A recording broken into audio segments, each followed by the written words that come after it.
It's a lot of people, I think, just like Jordan Peterson was describing, that never have done anything productive really. And and I'm not really into the whole judgment of people for not being productive, because I get why, because of education, because we live in a world where you can't, you don't, you're not just here. You know what I mean? You don't just get to like be here. You have to do something. You have to, it's not just like you have to do something. You have to earn your right to be here, And I think that is kind of fucked, because it creates so much competition where I can see my parents, because of their childhoods, imposed a lot of things on me, which caused problems for me, and then I have to like not impose that on my child. And I'm even aware of it, and it's hard, you know. But if you're not aware of it, you're just doing it automatically, you know. It's fascinating. Yeah, I see So that. yeah, it's like a lot of people in Portland. It's just everything taken to the extreme. Everything on the progressive left. If you take all of that to the extreme, that's Portland.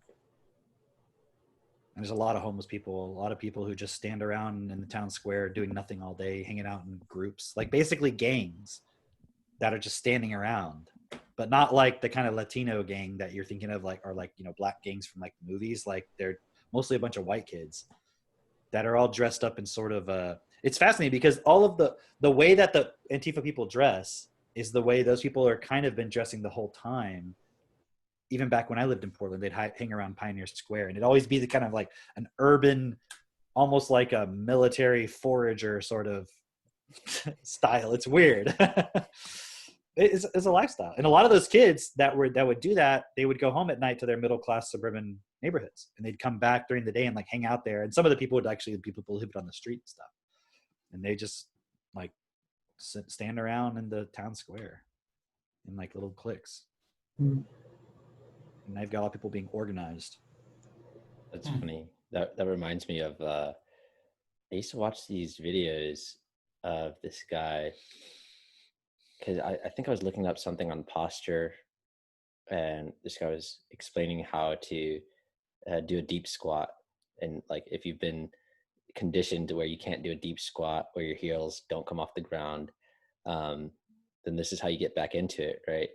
But then as I started watching more of his videos, it was like this kind of like so white guy with dreads, he looked unkept. And he was also explaining in some of his other videos that he would sleep behind this bush and that he was basically homeless. But then in some other videos, he says, "Oh, I have to go back home. I can't, like my family's, they don't like that I go out here and just sleep in this bush." And it's a lifestyle. Yeah. I'm like, wait a minute. So you're not actually homeless? Like wait, I just realized you've got Right, but they video don't camera. You're able to set all this stuff up, and like, and you're pretending to be homeless when you have a family who will take you in at any time, But a lot of people will say they're not safe at home. You know why they're not safe? Because their views get challenged. Because the family's like, no, you're not a transgender fairy dragon. They're like, you're Michael. You're our kid. Like, go to school or something, like go to college or whatever. I'm not saying that they're 100% on the right side, but that's what they mean by unsafe. And there's violence being done. Remember we did this on the post-structuralism stuff, where it's like if you're calling someone's identity into question, it's violence on them. Yeah. It's all a word game.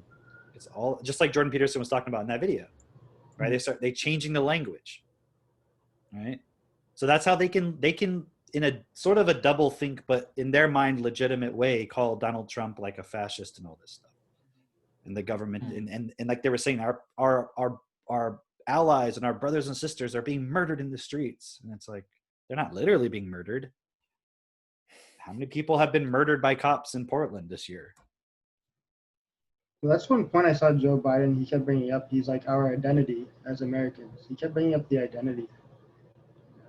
What's fascinating too is in that speech, he was saying how it's our American values and we want to bring those around. He was like using that kind of rhetoric. And he was saying like, we want to bring it back to its original point of greatness. It's like, everyone ridiculed Donald Trump for saying, when was America ever great? You know, they were saying that, like, what do you mean make it a great again? It was, oh, back when there was slavery? Like, that's what you mean, bring back slavery? That's what you're saying, right? And it's like, but then what was Biden doing? Because he's trying to appeal to that side of things. What he is the guy who's trying to appeal to all the people who don't agree with the Antifa stuff. So he's trying to soften that, but that is what's coming next. That's interesting about the Make America Great Again, because it's something that previous presidents have actually run on in their campaigns. Mm-hmm. Like many presidents have actually said that prior to Trump coming in. That's because all this stuff is not about, like, why are they suddenly all against it? They're not actually against it per se. They're against what Trump's actually doing. Because before they would just be saying it. Yeah. You know, and now Trump's actually doing that. And again, it's not like he's the savior. It's just he's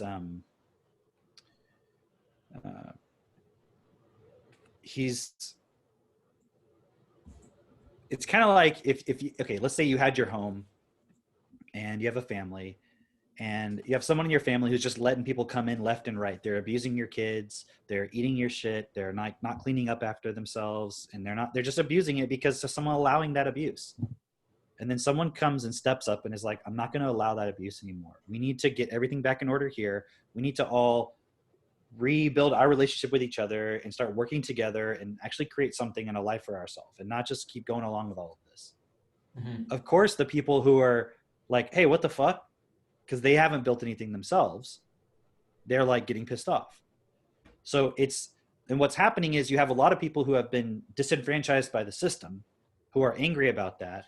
But then the people who are most responsible for it are manipulating them by using things like racist, transphobic, all this kind of stuff. They're redirecting that person's anger onto the person who's actually in a position and willing to do something to support everybody. Mm-hmm. Right? Because what happens when there are no more jobs? What are people going to do? More outbreak. That's why you want to stay at home. Because there's not going to be any reason to go out anymore. So they're trying to get people used to already this point of just stay at home. Don't be in relationships anymore. Like, just basically stay at home and hook yourself into virtual reality, which I'm sure is coming.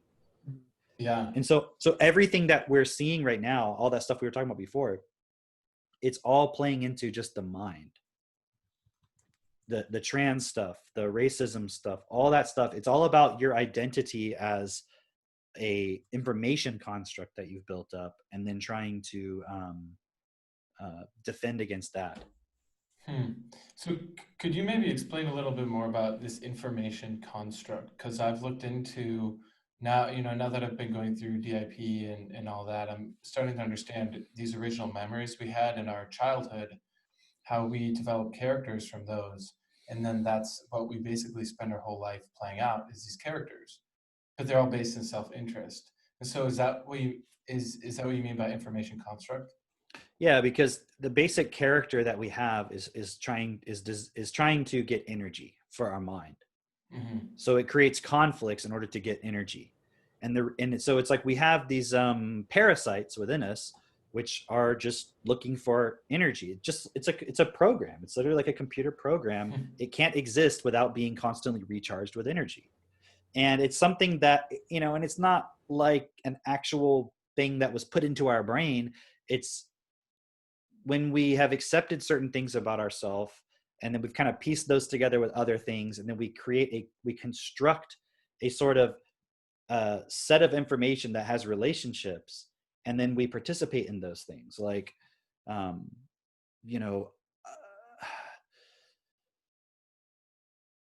just thinking of like an example that people could relate to.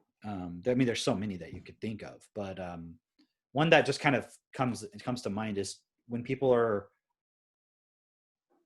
competitive with each other, and like, I'm thinking of a good one.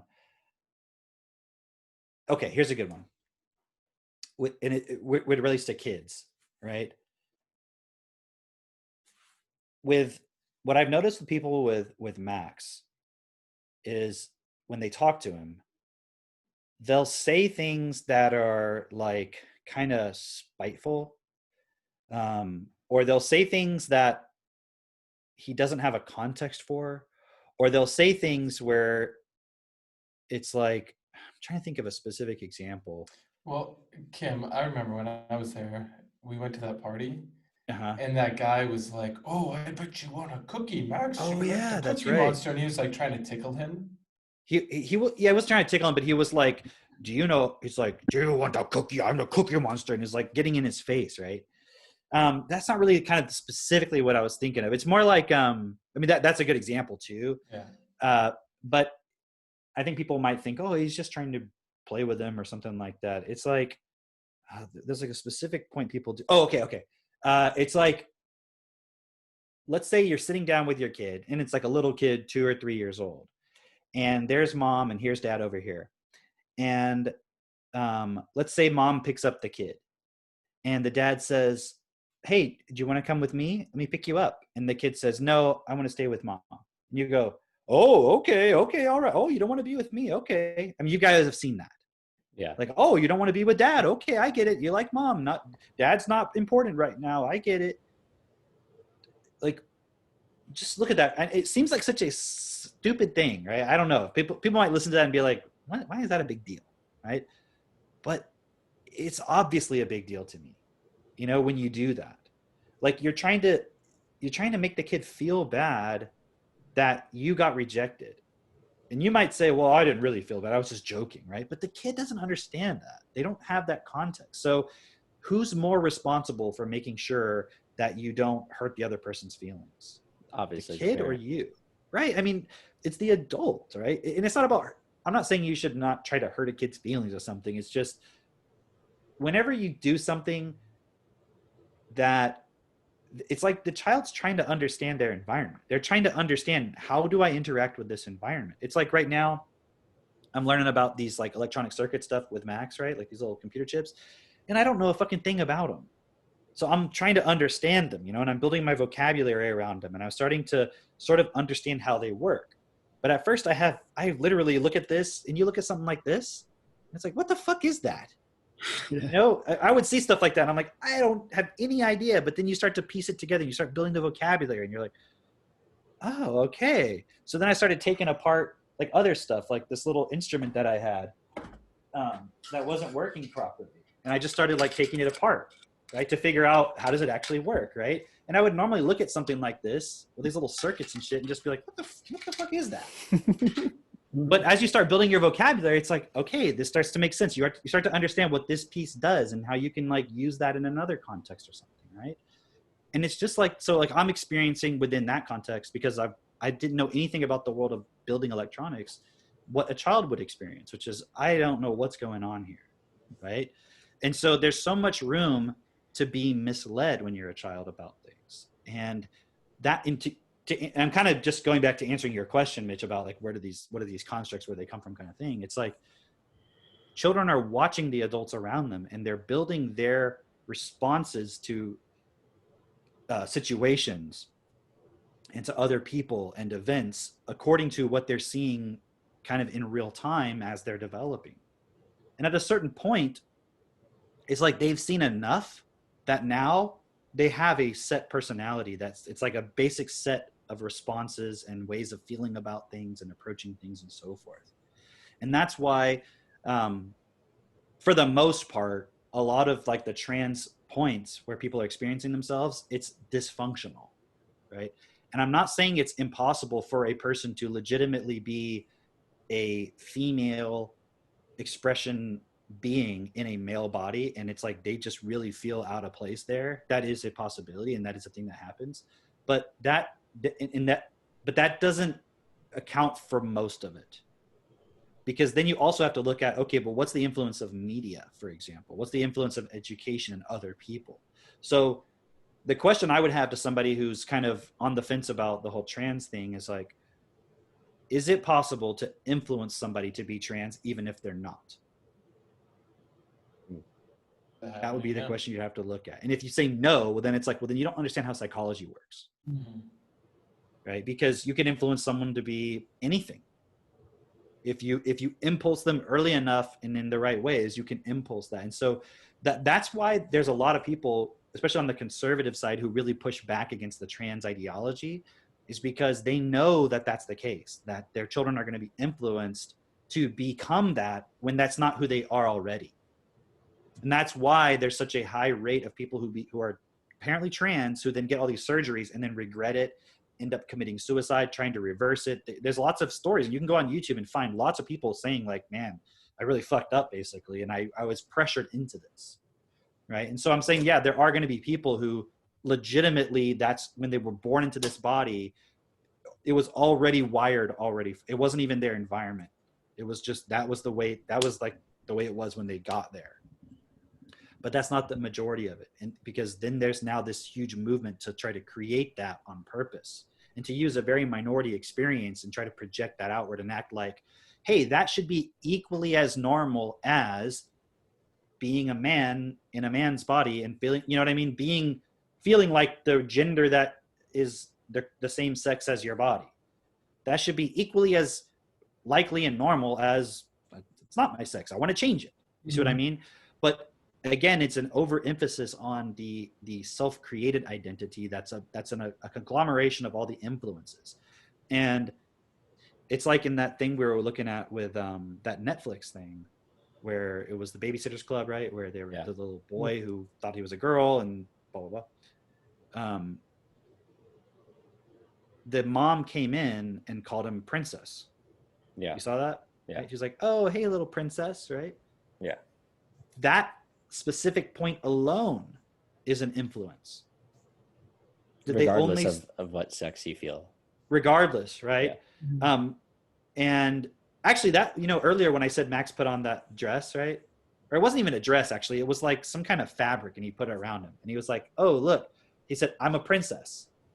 Because he put on that dress, right? And we talked about what a princess is.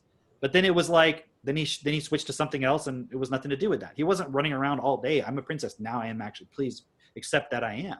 It was more just like in that moment, he put it on and he looked down and it was like, he noticed he's basically wearing a dress. So he was like, oh, look, I'm a princess. You see what I mean? Yeah. And then it was like, okay, next. It didn't become a part of his identity. And we didn't say stop it. And we didn't say, oh, yes, you are. Like keep going and let's go buy him some tiaras and shit. And let's let him watch princess videos and things like that. I wouldn't do that to a girl either. You see, that's the thing. I'm not saying because Max is a boy, he can't be a princess. I'm saying, why are we teaching kids to be princesses? I wouldn't do that to my daughter either. I don't dress her in tiaras. I don't do any of that stuff. You see what I mean? Right. Well, and because, like, for those who don't know, who don't see the point, is the idea of a princess is inherently rooted in a hierarchy. A Right. princess then becomes a queen who then rules over the others and is greater than and more valuable. And so But then also, what are all the associations we have with a girl being a princess? yeah, like spoiled, finding a Prince Charming, basically everybody waiting on her hand and foot. How can every girl be a princess? Yeah, exactly. And then especially if you're saying, I don't need men. It's like, well, but princesses exist in the context of men.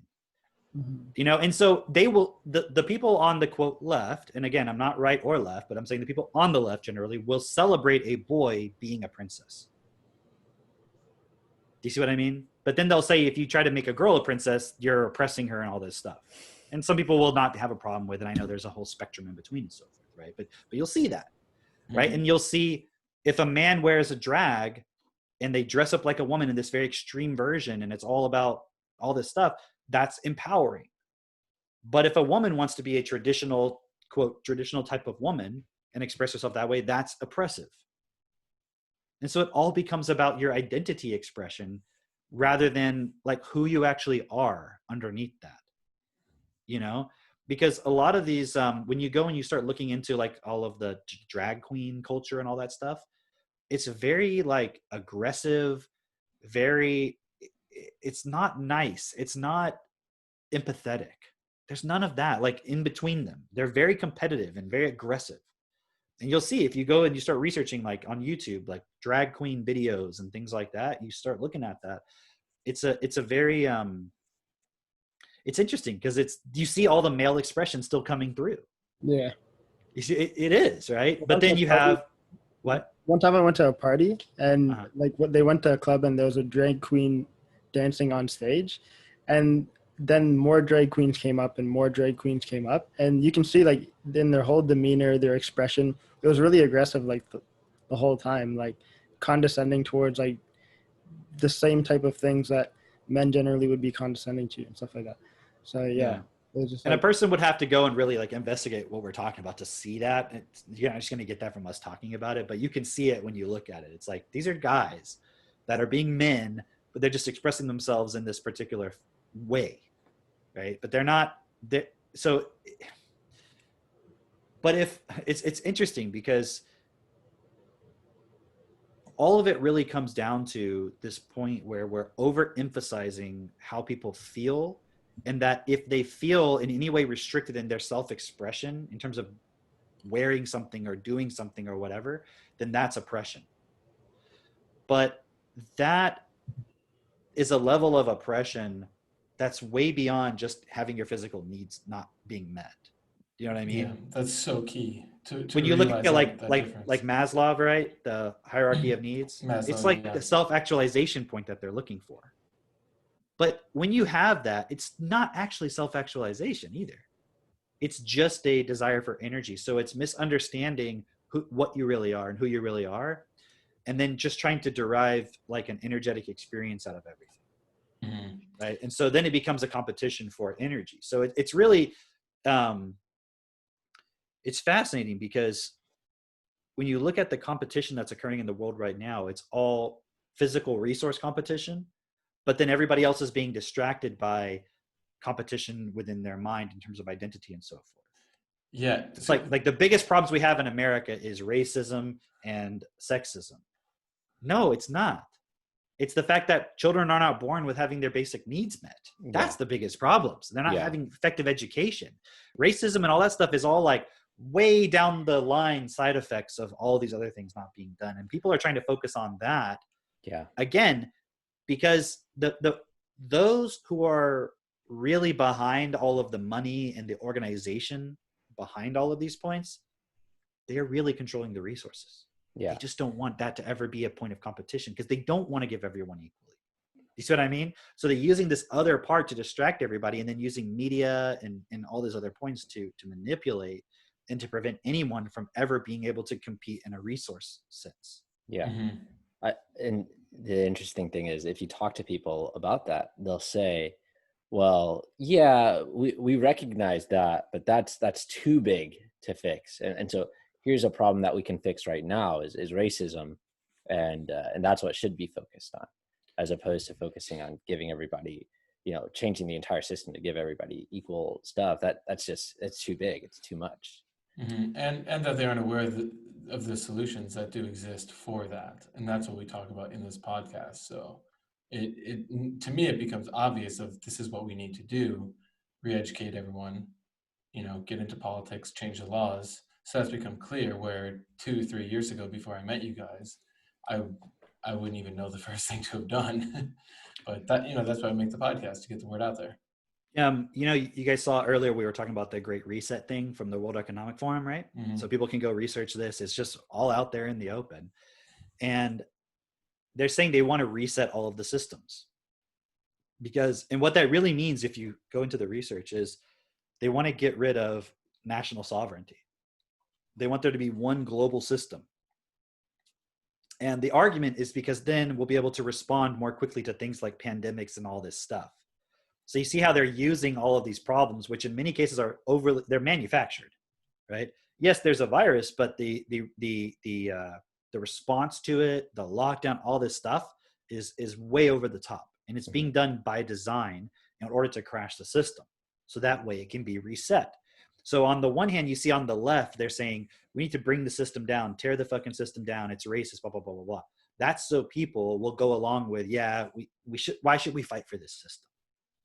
Right? But on the other hand, what they want to reset it to is not a system that's best for everybody. You see? And so the problem is you have like what we're saying, which is, okay, we want a system that's best for everybody.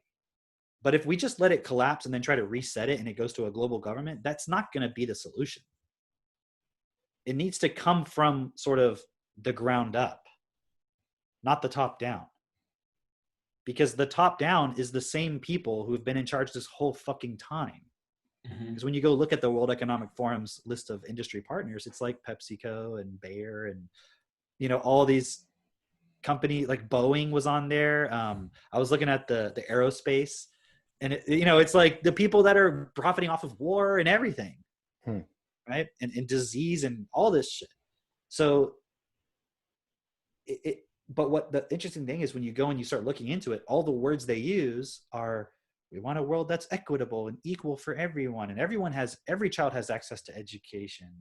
It's a lot of the same things that we're like, in terms of the way they're saying it, it's a lot of the same things that we're saying. So when you go to read, be like, but this sounds pretty good, right? It's like, yeah, but why the fuck is Prince Charles saying it? Yeah. And if you don't know about Prince Charles, look into him. Like, I mean, give me a break. Like, or like even Joe Biden, how, you know when Joe Biden started his political career? When he was 29. Do you know what year? No. 1973. That's he became senator from Delaware. Wow. That's how long he's been in politics, right? So if someone's voting for Joe Biden thinking like, oh, he's going to help us put the system on the right track and get equality and everything, dude's been in fucking politics his whole life, man. He's a part of the system, right? And then you have someone like Trump coming in who is just a business person who's not a part of the system, and then they're trying to act like he's the establishment. It's fascinating. Right? Like, because of him, everyone's got, the 1% has gotten richer and all this stuff, and they're blaming him for the lockdowns. Even though he's been saying this whole time, we need to reopen things back up. Come on, we need to get it back open. And they're saying, no, because of him, all these people have lost their jobs and the rich have gotten richer and everything. The same people on the list of the industry partners of the World Economic Forum who are saying Trump's the problem. And for those who don't know, like when you hear Davos, that's the World Economic Forum, same group.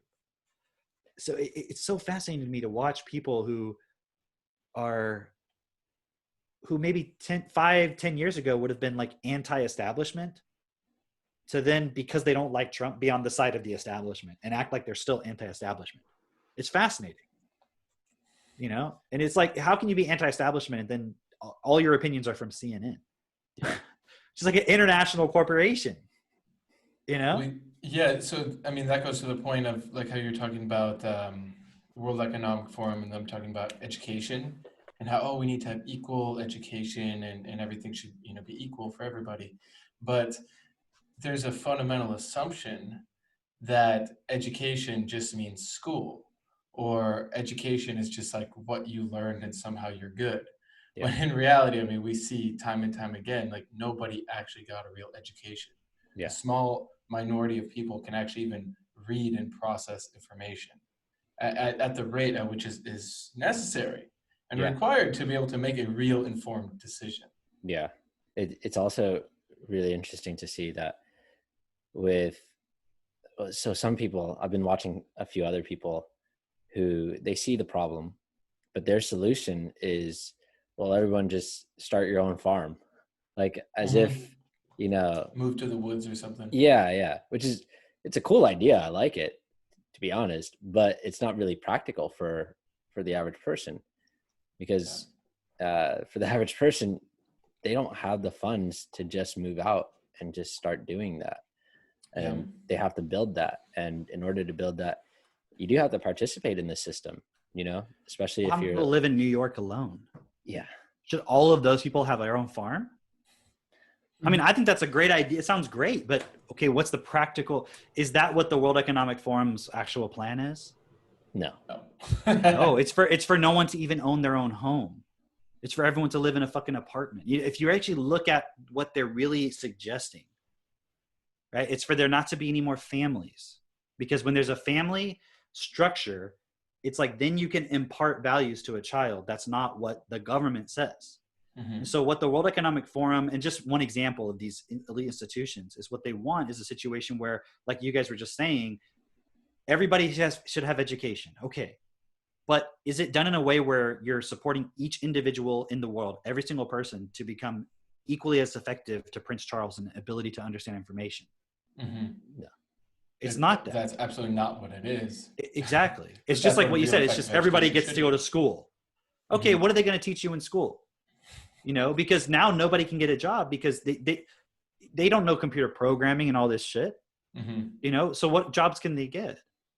Yeah. Right. And then Have when they you been look at what talking Trump, about automation in school? well, when you look at what Trump's been doing, he's been saying we need to revamp the whole trades and all that stuff because that's like real physical skills that people can actually do, and that's going to be necessary for the next phase of everything, right?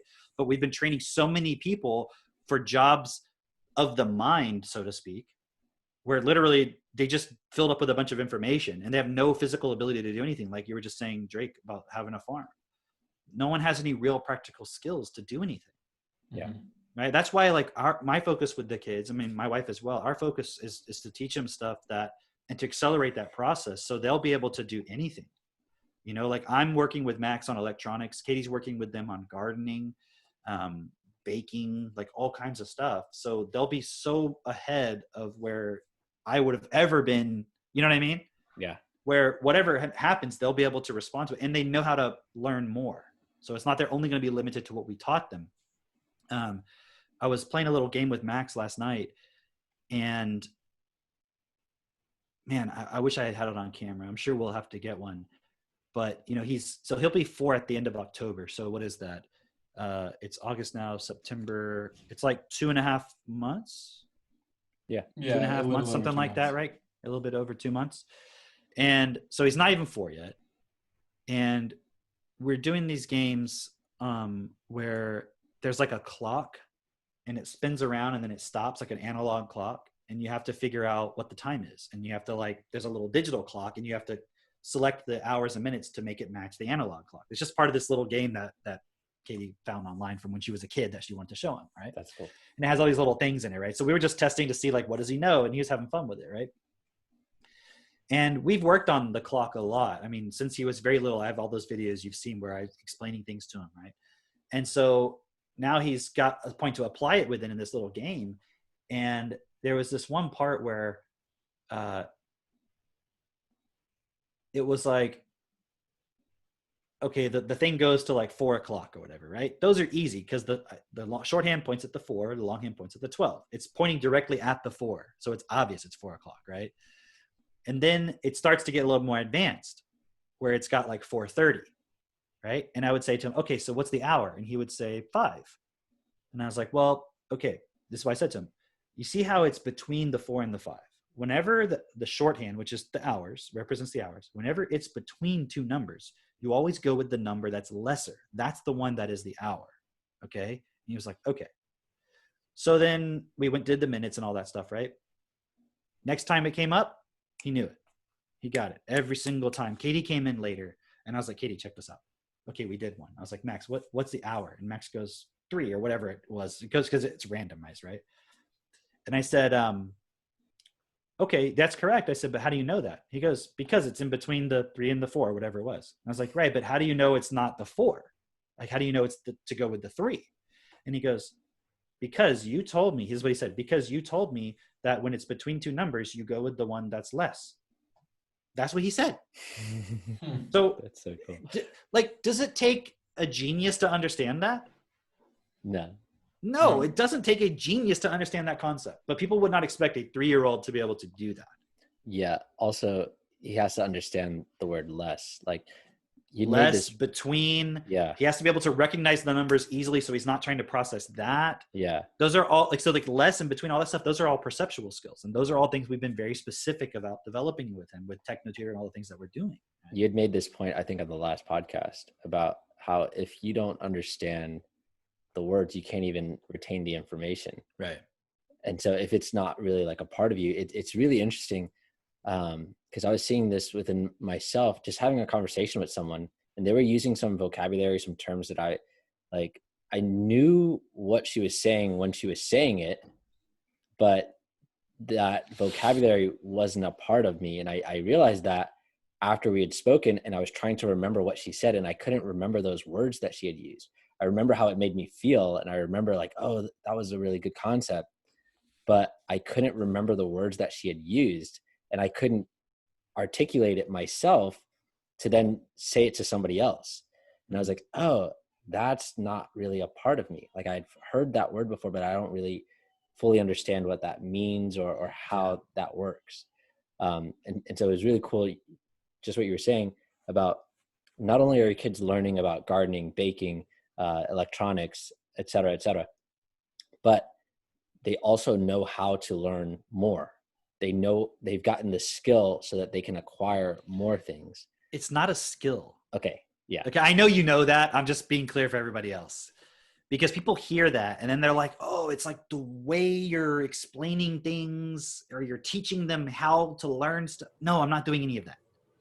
We're using TechnoTutor. They're physically integrating the vocabulary. So it's like literally taking a computer and putting a physical like slot for memory there on the physical computer so it can now retain the information. That's what it means to physically learn words in TechnoTutor. That's what it means. So that's all we're doing. And then we explain a lot. Yeah. But the problem is you can do a lot of explaining and the child will still not be able to retain it because it's like you don't have those physical memory spots. That's what the TechnoTutor is doing for him. Yeah. And that's why he's so capable. It's not it's not because he's just naturally really smart that he's able to do that, because I wasn't doing that. Neither was my wife when we were his age. And just to give you a couple more examples, like in that same game, there was this one little section where it had these gems. And you just have to count the gems and then say how many there are, and you type it in. So he knows the numbers so well that he can type in the answers himself. He can count the gems. But then it's like just single gems, right? And there's like 5 of them or 7 of them or whatever it is. And you type the number. And then it gets more advanced.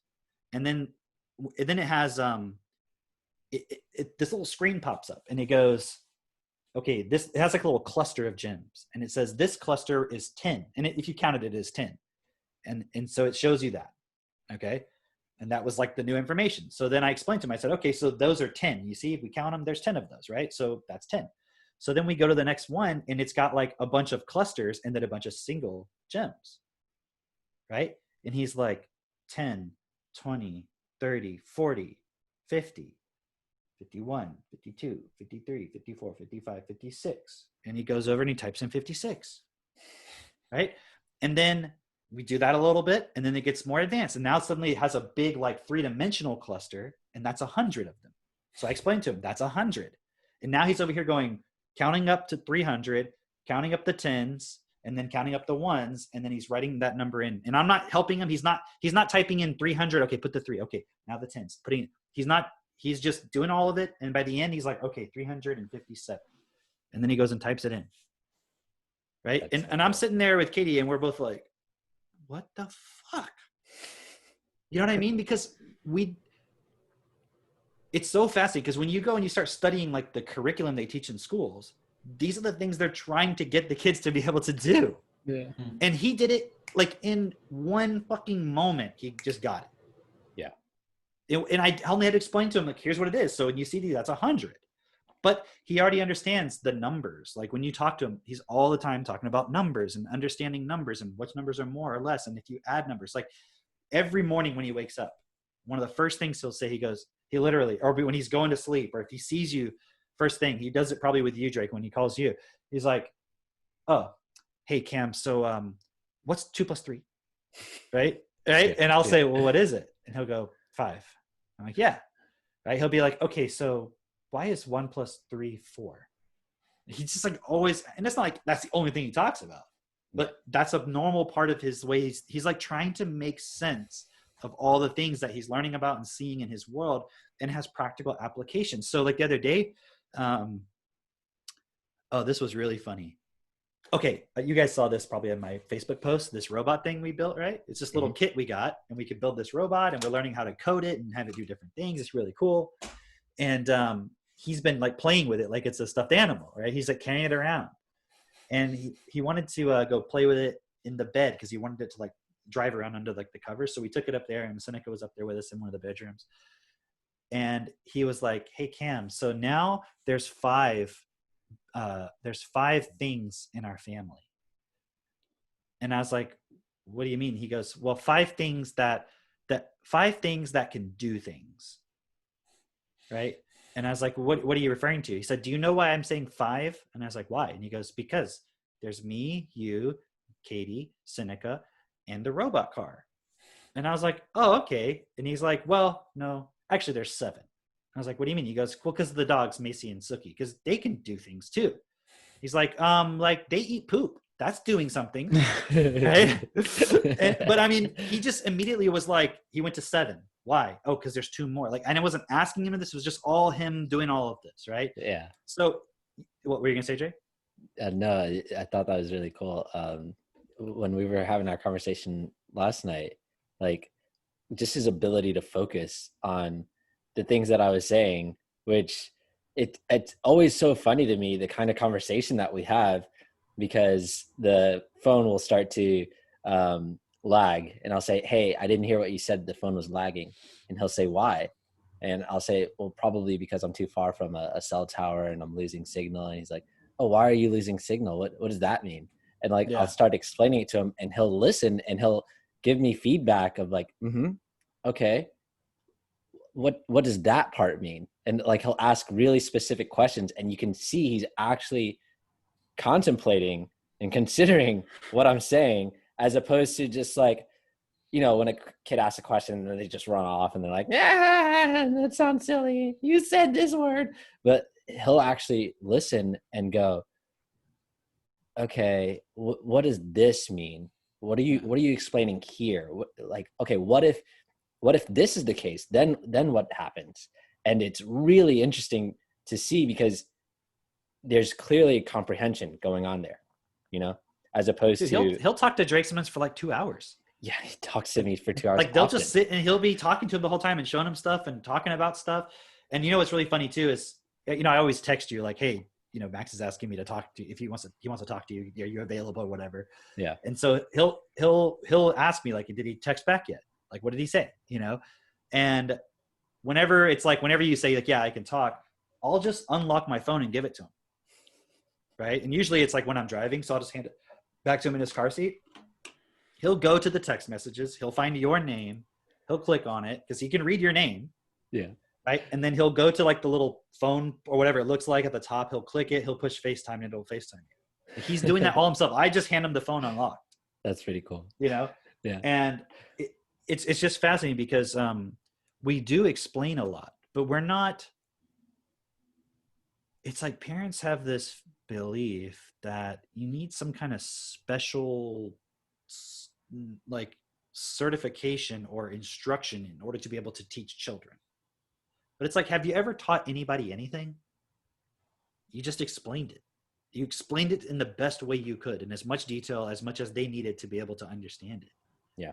And so the only trick with young children is that you have to understand they don't have really any context.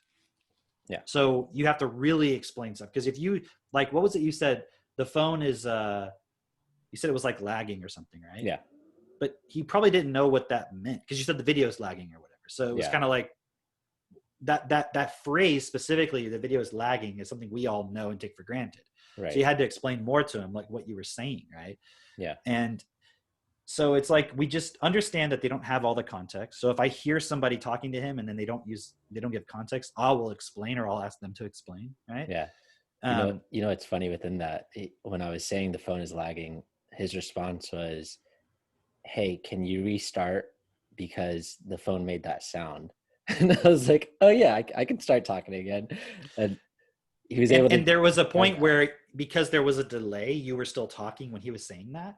Mm-hmm. I don't know if you remember this. And he was like, you were still talking. And he was like, no, stop.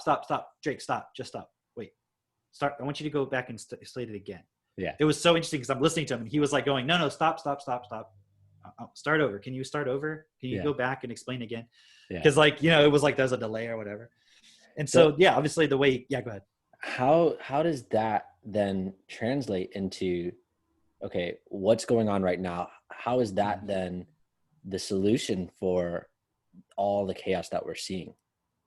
Because right now, people are just focused on, like, they can only see like to their hand. They can't see past their hand. You know what I mean?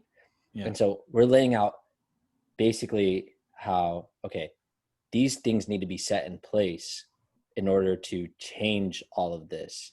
But everyone, all they can see right now is basically, well, that guy sounds crazy, and this guy, he says he's going to stop him from being crazy.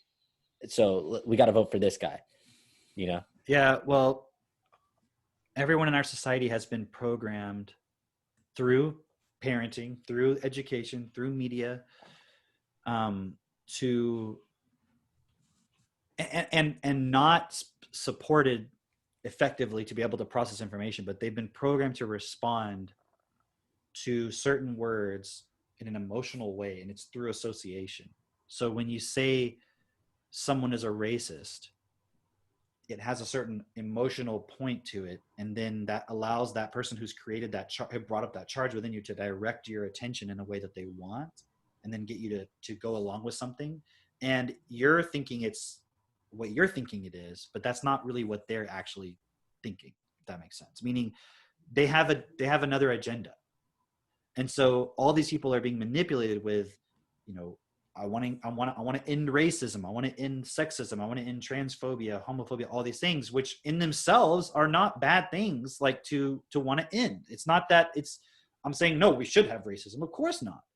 But everyone is being manipulated by those words into thinking that's what they're going to change.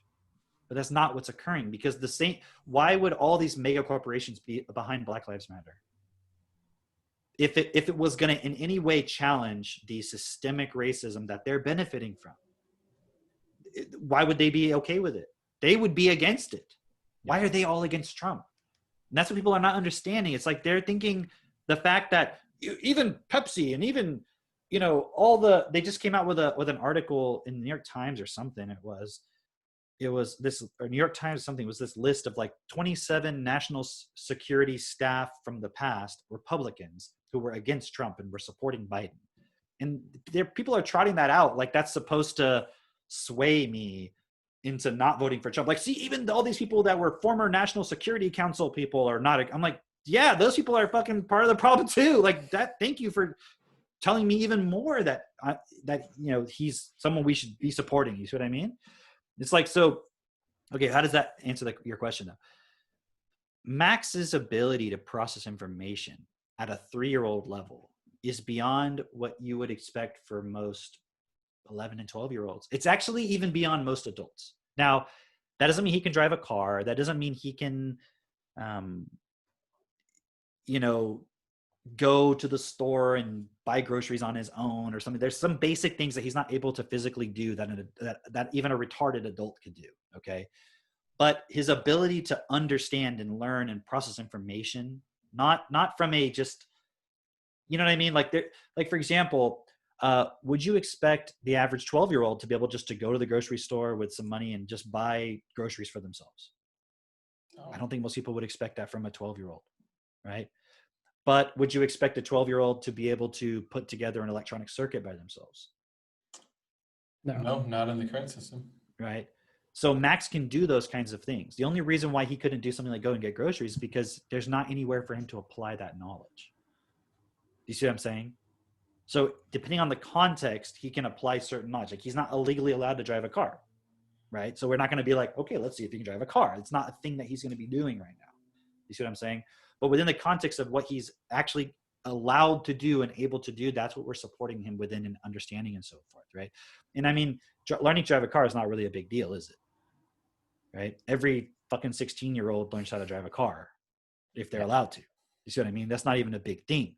But how come an average 16-year-old, even if they take a physics course, can't learn how to build an electronic circuit? You see, there's something going on there where we're not supporting children with the advanced vocabulary they need to be able to really understand and process information. And why is the electronics thing such a big thing? Because electronics either work or they don't work, right? If you plug in the circuit backwards, it's not going to work. Meaning if you put the power part to the wrong part of the circuit, you'll burn out the circuit or the bulb or whatever it is you're working on. So if you put a child with a woman who believes that the child should be whatever gender the child wants to be and doesn't teach them anything about physical reality and doesn't teach them about logic, what's going to happen to that child? Is he going to be able to process information? No. If you lie to the child and you tell them, yeah, there's magic and things can happen magically and all this bullshit, like what's going to happen later in life? How are they going to be an engineer? It's You see what really I'm saying? limiting them. They're not going to be able to understand Yeah. how things logically work. And so how are we going to be able to figure out logically how to build a physical, logical system that makes sure everybody gets what they need? And so the problem is we have to be able to do that where everybody gets what they need, but in the best way, not just everybody gets what they need. Because that's what, going back to the World Economic Forum and all that stuff is really saying is they're using the catchphrase and all this buzzwords of equality and all these things. Because right now, the elite have put the world into such a state where everyone's totally fucking like afraid. So whatever they offer as like, we'll make sure everybody's taken care of. They're like, okay, fine, we'll do it. And what is Trump not saying? He's not saying, I'm going to make sure everybody on the planet has what they need.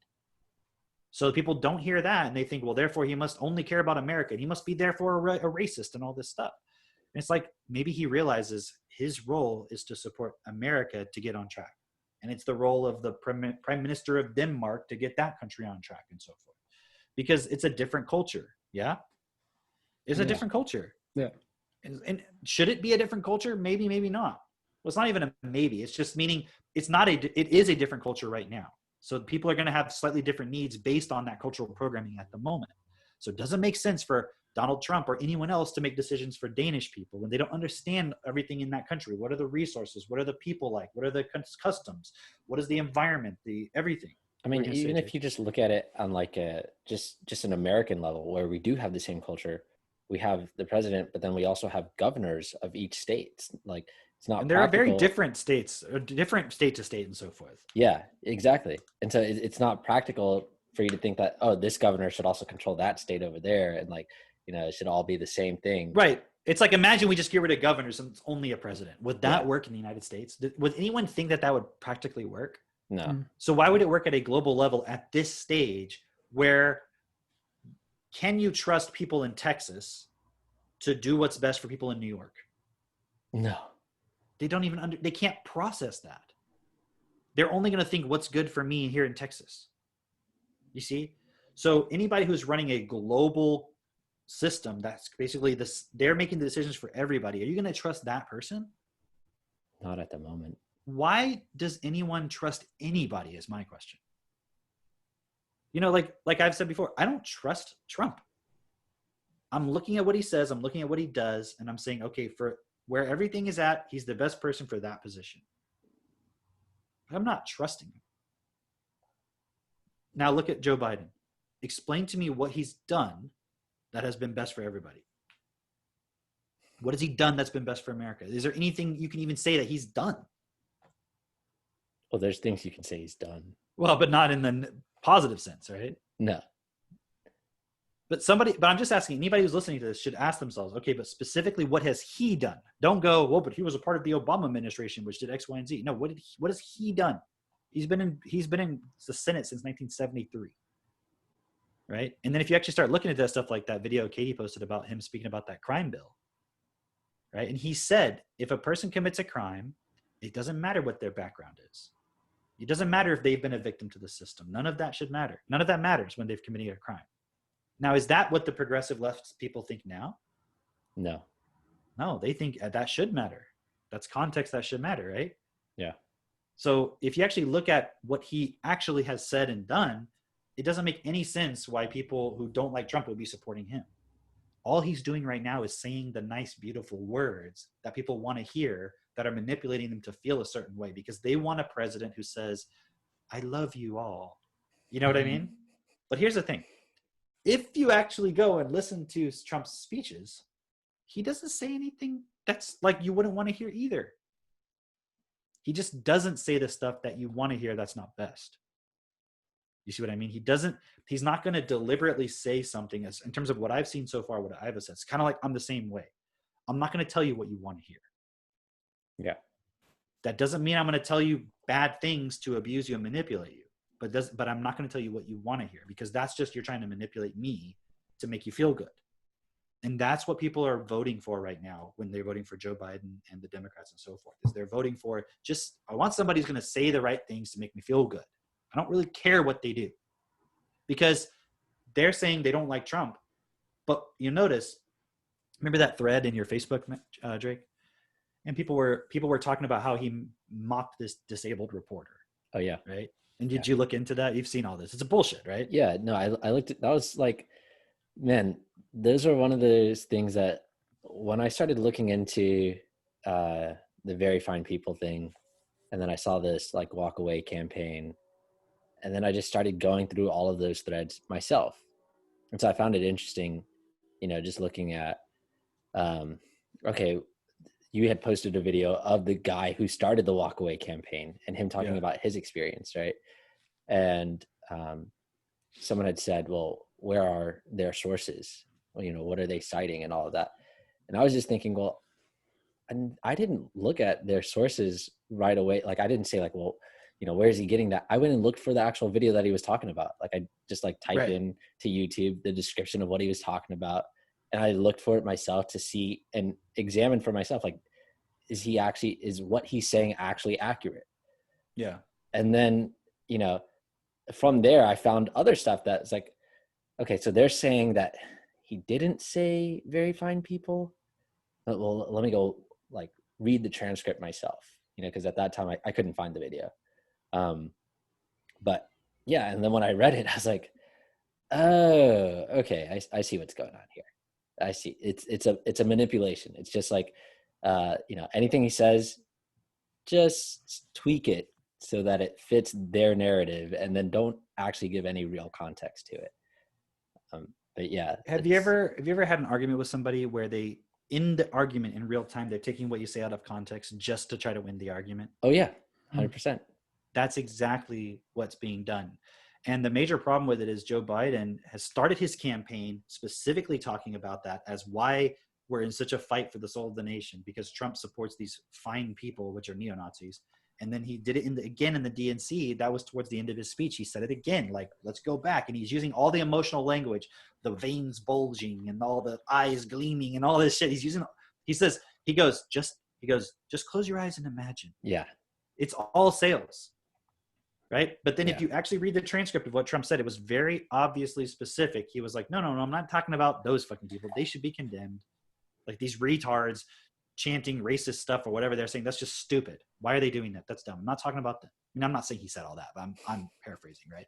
But he said specifically they should be condemned. I'm talking about the people who were just there talking about the statues or whatever being taken down, who agreed and disagreed. There's fine people on both sides, right?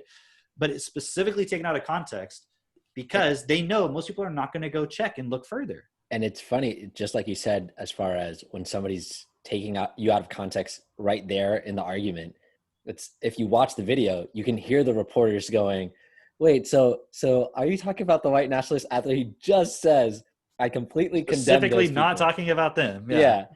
And then he has to say it again, like, no, like how silly are you people? And it's so interesting to hear, because I'm hearing it and I'm going like, they're obviously manipulating this. It's obvious what they're doing, but yet so many people won't actually look into it, or they'll make the excuse of like, well, then why did he say it that way? Like that's like, I don't know. Like they'll give basically that's cognitive dissonance. Yeah. Because they're feeling that feeling of like, wait a second, oh shit, something's not right here. Like I've been lied to. It's not actually what it is. So they're trying to find a way that they didn't get manipulated. Yeah, they justify it. Yeah. Right. But the media, the mainstream corporate media has billions of dollars at their disposal. They know how to manipulate. It's like they're masters at it. It's a science. They know how to, so they plant stories years in advance. And they make accusations years, like with the Mexicans being rapists thing that he said that he didn't actually say, that they said he said. And they literally quote him as saying Mexicans are rapists when that's not what he said at all. That's not even the context. They totally misrepresenting it, and we talked about that earlier, right? But what I was referring to earlier was the disabled reporter thing, right? Where they said he mocked this disabled reporter guy. Yeah.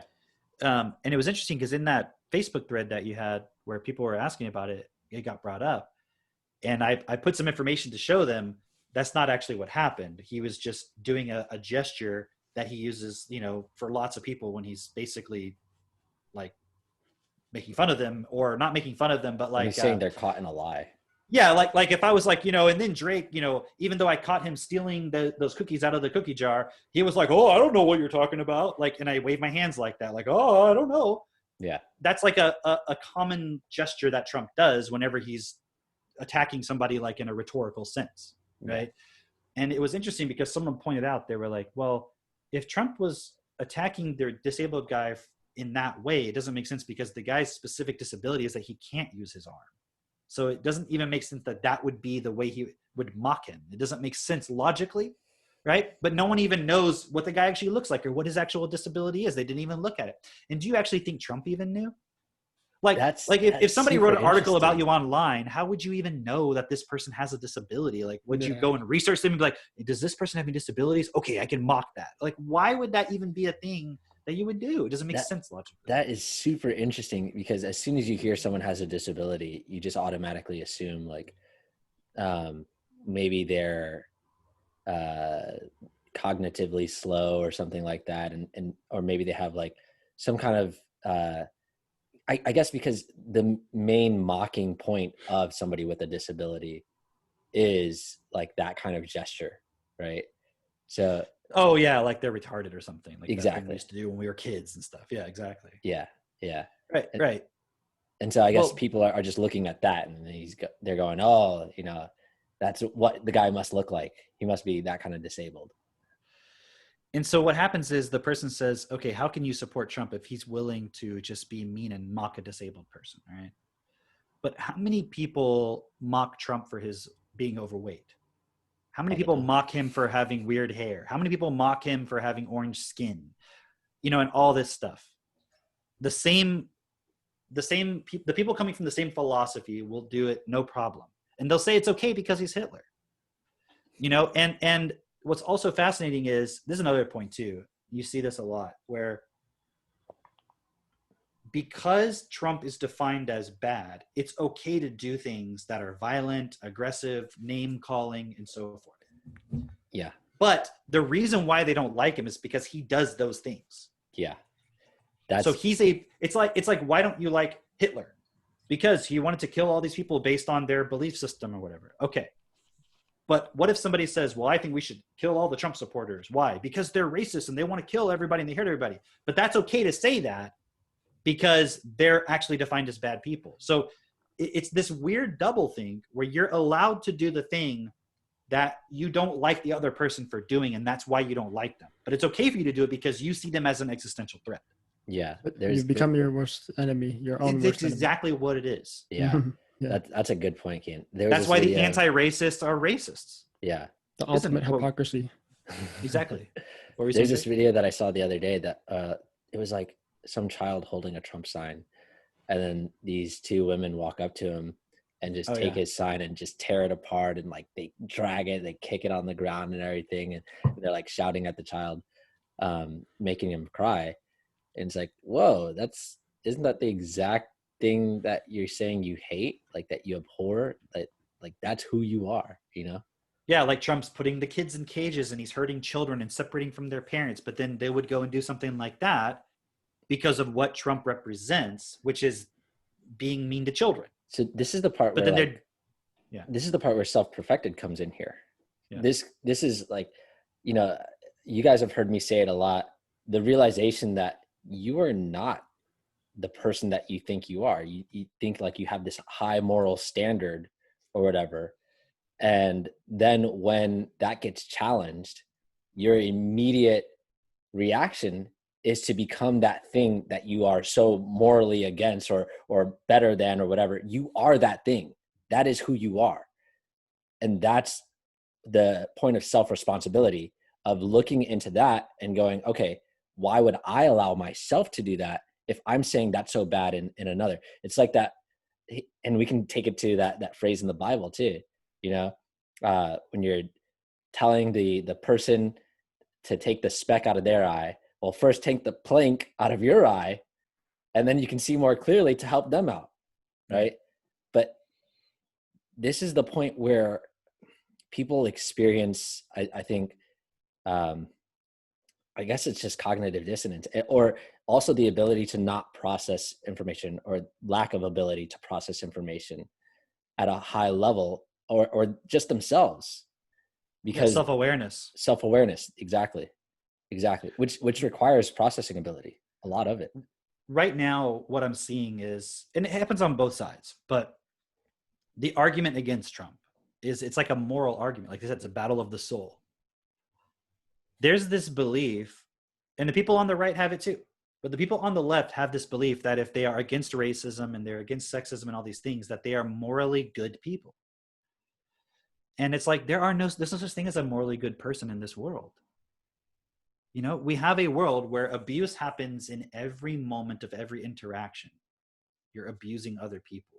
You're abusing yourself. You're abusing the environment. We as humanity is abusing this planet.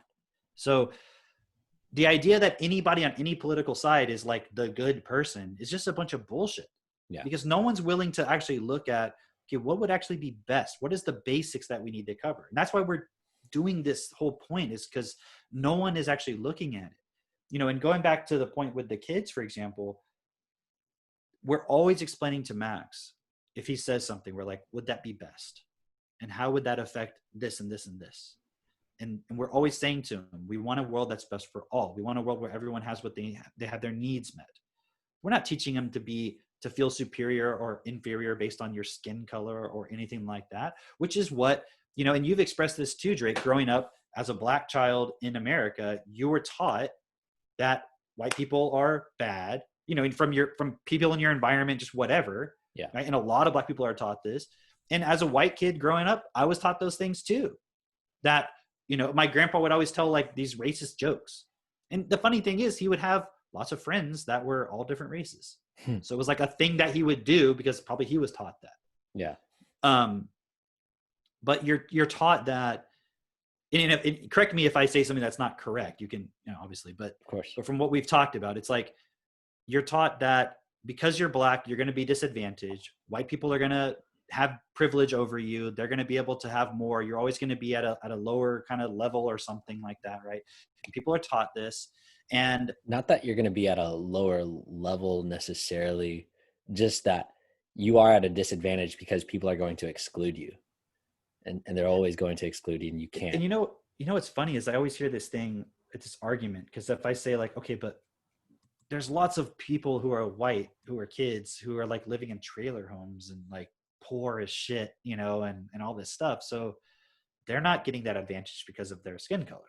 They're right. not, where's their advantage? How are they getting the advantage? And what I hear is the person will say, that's true, but they'll never have to experience not getting something because of their skin color.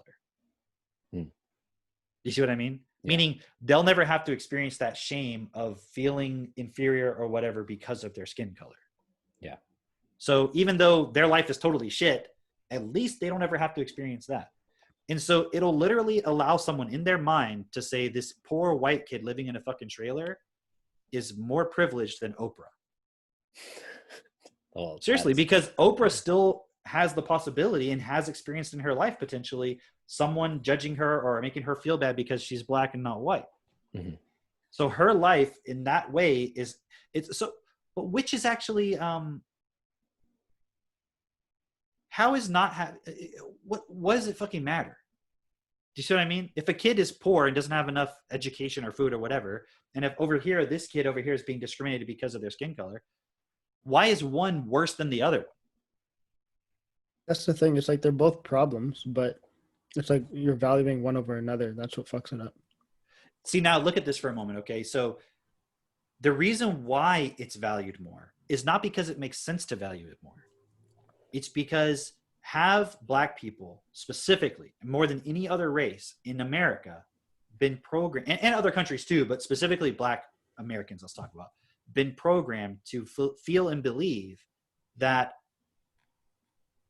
maybe your skin color doesn't make you less, but the system will treat you less because of your skin color. Yes, for sure. Yeah. Right. You're told, I'm sure, that you're not actually inferior because of your skin, but the system will treat you less. Yeah, that's right. But aren't there Black people who are successful in this system? Yes. What about like Jamie Foxx? What about Will Smith? What about Ben Carson? What about, because you could take someone like Ben Carson and people will say, yeah, but he's a white supremacist because he goes along with the system. Yeah. Yeah. He supports Trump and all this stuff, right? But what about like someone like Jamie Foxx or Will Smith? They don't. What about LeBron James? Mm-hmm. How has he been a victim of white supremacy? And if anything, it's interesting because he's actually benefiting from it.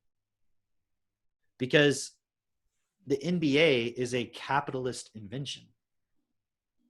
You know what I mean? It's like mega corporations. That's what these teams are. And he's like one of their star spokespeople, models, athletes, whatever you want to call it. He's a product. And he's benefiting from that. He's benefiting from that system massively. That doesn't mean he doesn't work hard and so forth.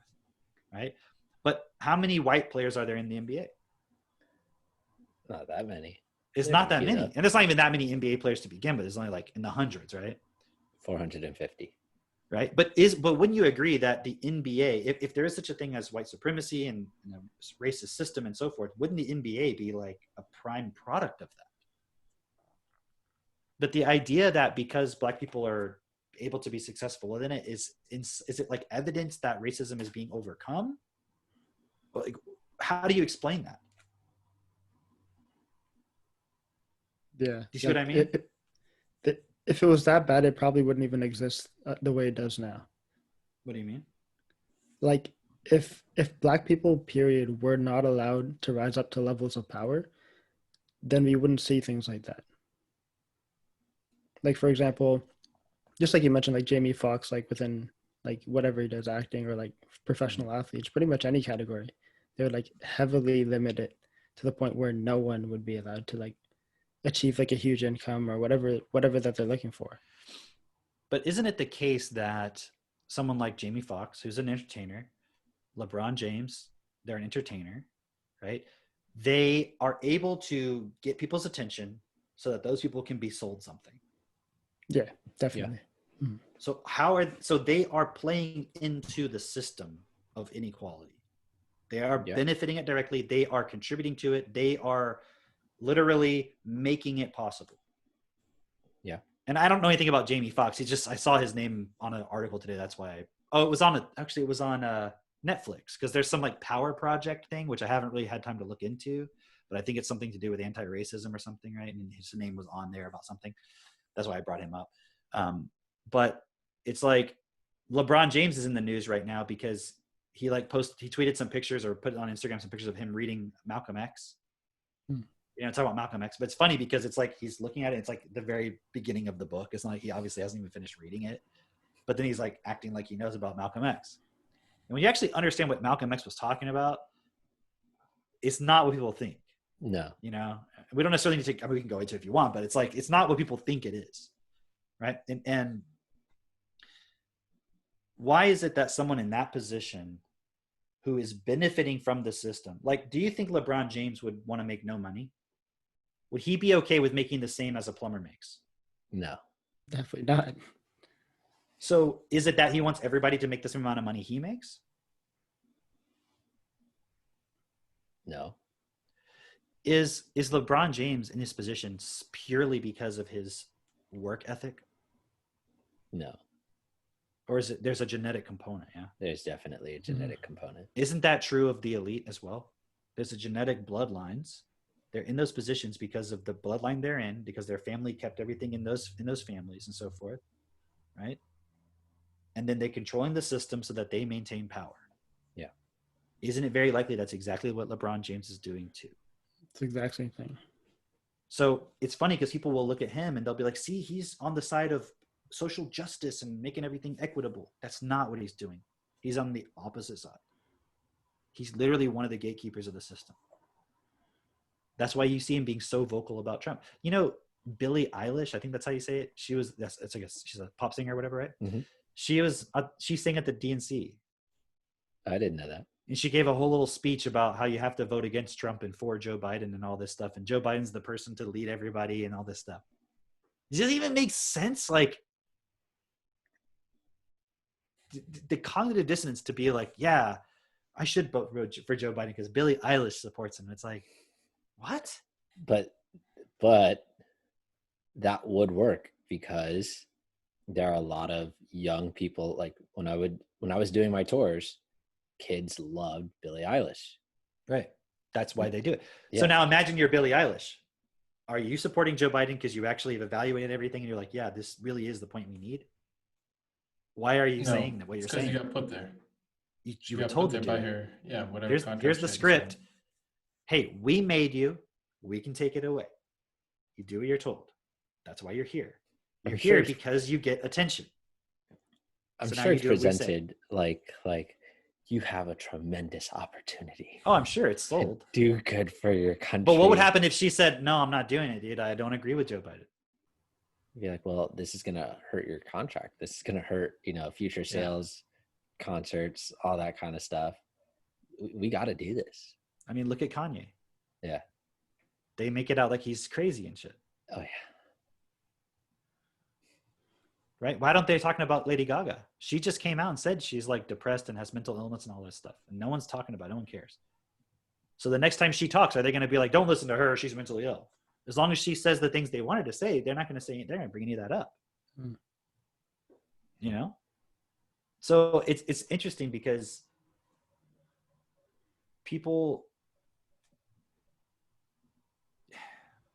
we have not been supported to be able to process information effectively. So we literally can't even trust our own conclusions. And this is where all of this process comes in, because people then say, well, then how can you trust anything? How do you know you're right? You have to walk a process. It takes time. It takes specific challenging of your beliefs and really questioning them and not taking them for granted. And whenever something gets challenged, to not then justify it and suppress it and then just keep going along with it. Right. And I mean, how many times have you been here, Drake, at our house, and we've gone out and done something and something happened and you were like, wow, it showed you a point of your programming where then you had to go and then take responsibility. Every time. Right. Yeah. And it's not, we're not like some special people doing all that. It's just whenever those things come up, we challenge it. Yeah. You know what I mean? That's all it is. We're just, you have friends who are willing to say like, hold on, no, you're accepting a limitation. Yeah. That's what I expect of other people, to say like, no, you're accepting a limitation. Like, why would you accept that? Yeah. And then I can evaluate it. I think that first time it took me days to really just consider what happened and what you guys were explaining to me, and just trying to comprehend what I would do in that situation. I guess just trying to comprehend who I was within this situation and what I was allowing, and if that's what I wanted or not. And really, it was a very emotional point for me, of just wanting to hold on to, well, I got yelled at. So, and I was in the wrong. I was the bad guy, And not by us. We weren't the ones yelling at you. Right. Just to be clear for everybody. Yeah. Somebody else did. And then Drake went into a point basically where it was like, yeah, I'm guilty. I deserve that basically. And we were like, no, and then I even got in the guy's face a little bit, and it was like showing like, no, just because. And so in other words, it was the program that was triggered. That's what you went into. Yeah. Right.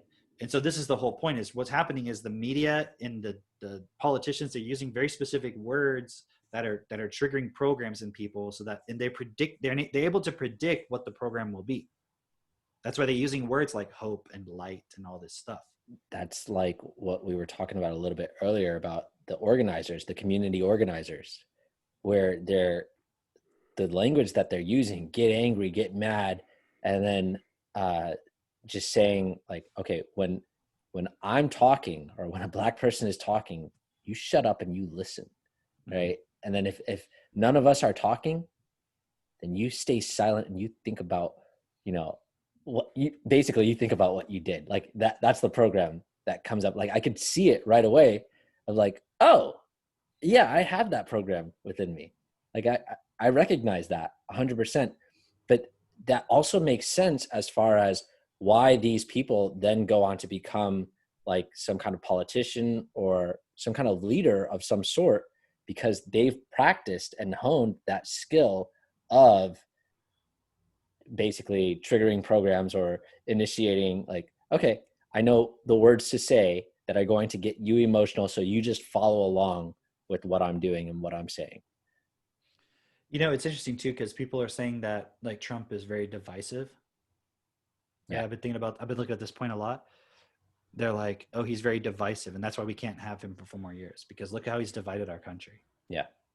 But if Joe Biden was president, wouldn't half the country not be happy with that either? So Yeah. is it Trump that's dividing the country? We're already divided. It's already like You that's see the what I mean? war. It's That's already already, there. exactly. There's already a schism between left and right, the left and right hemisphere of the brain, the analytical versus the feeling, the desire for control over reality versus freedom of expression. You see what I mean? Like, it's already a part of our inherent nature in terms of what we accepted about ourselves. It's not Trump's fault. He's not the savior either. Right. The point I always like to bring up about Trump is it's not so much about him as much as it is, look at how the information war is controlling people. Yeah. Because if you actually were to look at the things specifically that Trump has done, that you've investigated, like not what the media said he did, go look at his executive orders, go actually read them, go actually look at the things he's physically done in the government, not just what the media told you he did. Because people will give you this laundry list. They'll go, oh, he did X, Y, and Z and da-da-da. And like every little point you can go through one by one and be like, that was an article you read. That was a headline you read. Yeah. What was the actual thing that was done? Yeah. You know? And so when you start going into all of it, you're like, well, fuck, I mean, the stuff he's done is actually pretty cool. So he's not actually doing anything divisive. It's not actually doing anything divisive. Where's the divisiveness coming from? It's coming from people's emotional response to the headlines the media is putting out that are making you feel a certain way. That's where the divisiveness is coming from. The media, the elite that are behind the media are using it as a weapon to divide people up. If you're saying that racism is the biggest problem in the US, how is that in itself not a divisive statement? What is that implying about most of the people in the US? That they're racist. That they're racist. And they care about that. Yeah, and it's like really important, isn't it? That Yeah. that they be racist. Yeah. What's the highest earning ethnic group in the United States? Asians. Asian. Yeah, why isn't it white people then? And is They're it not is it racist towards white is it Asians. white colored Asian people? It's Asian colored. Yeah. I don't know. No, is Indian Americans, which are not white colored people. Yeah. So the idea that America is a racist country, I was like, well, how did they get through the cracks of all that racism? It's just not logical. The facts don't bear it out. Yeah. And the real racism is the elite class versus everybody else. That's the actual racism, because they think they're a separate race. It's like, do you think when Bill Gates looks at his ability to process information compared to everyone else, he doesn't think I must be a fucking superhuman being? Oh, for sure. Do you know what I mean? That's the racism. It's not about white versus black. Whites are not even a majority on the planet. So how do you explain that? You see what I mean? The white, if you want to really talk about what the white really is, it's the desire for energy, the desire for power, the desire for control of others, the desire for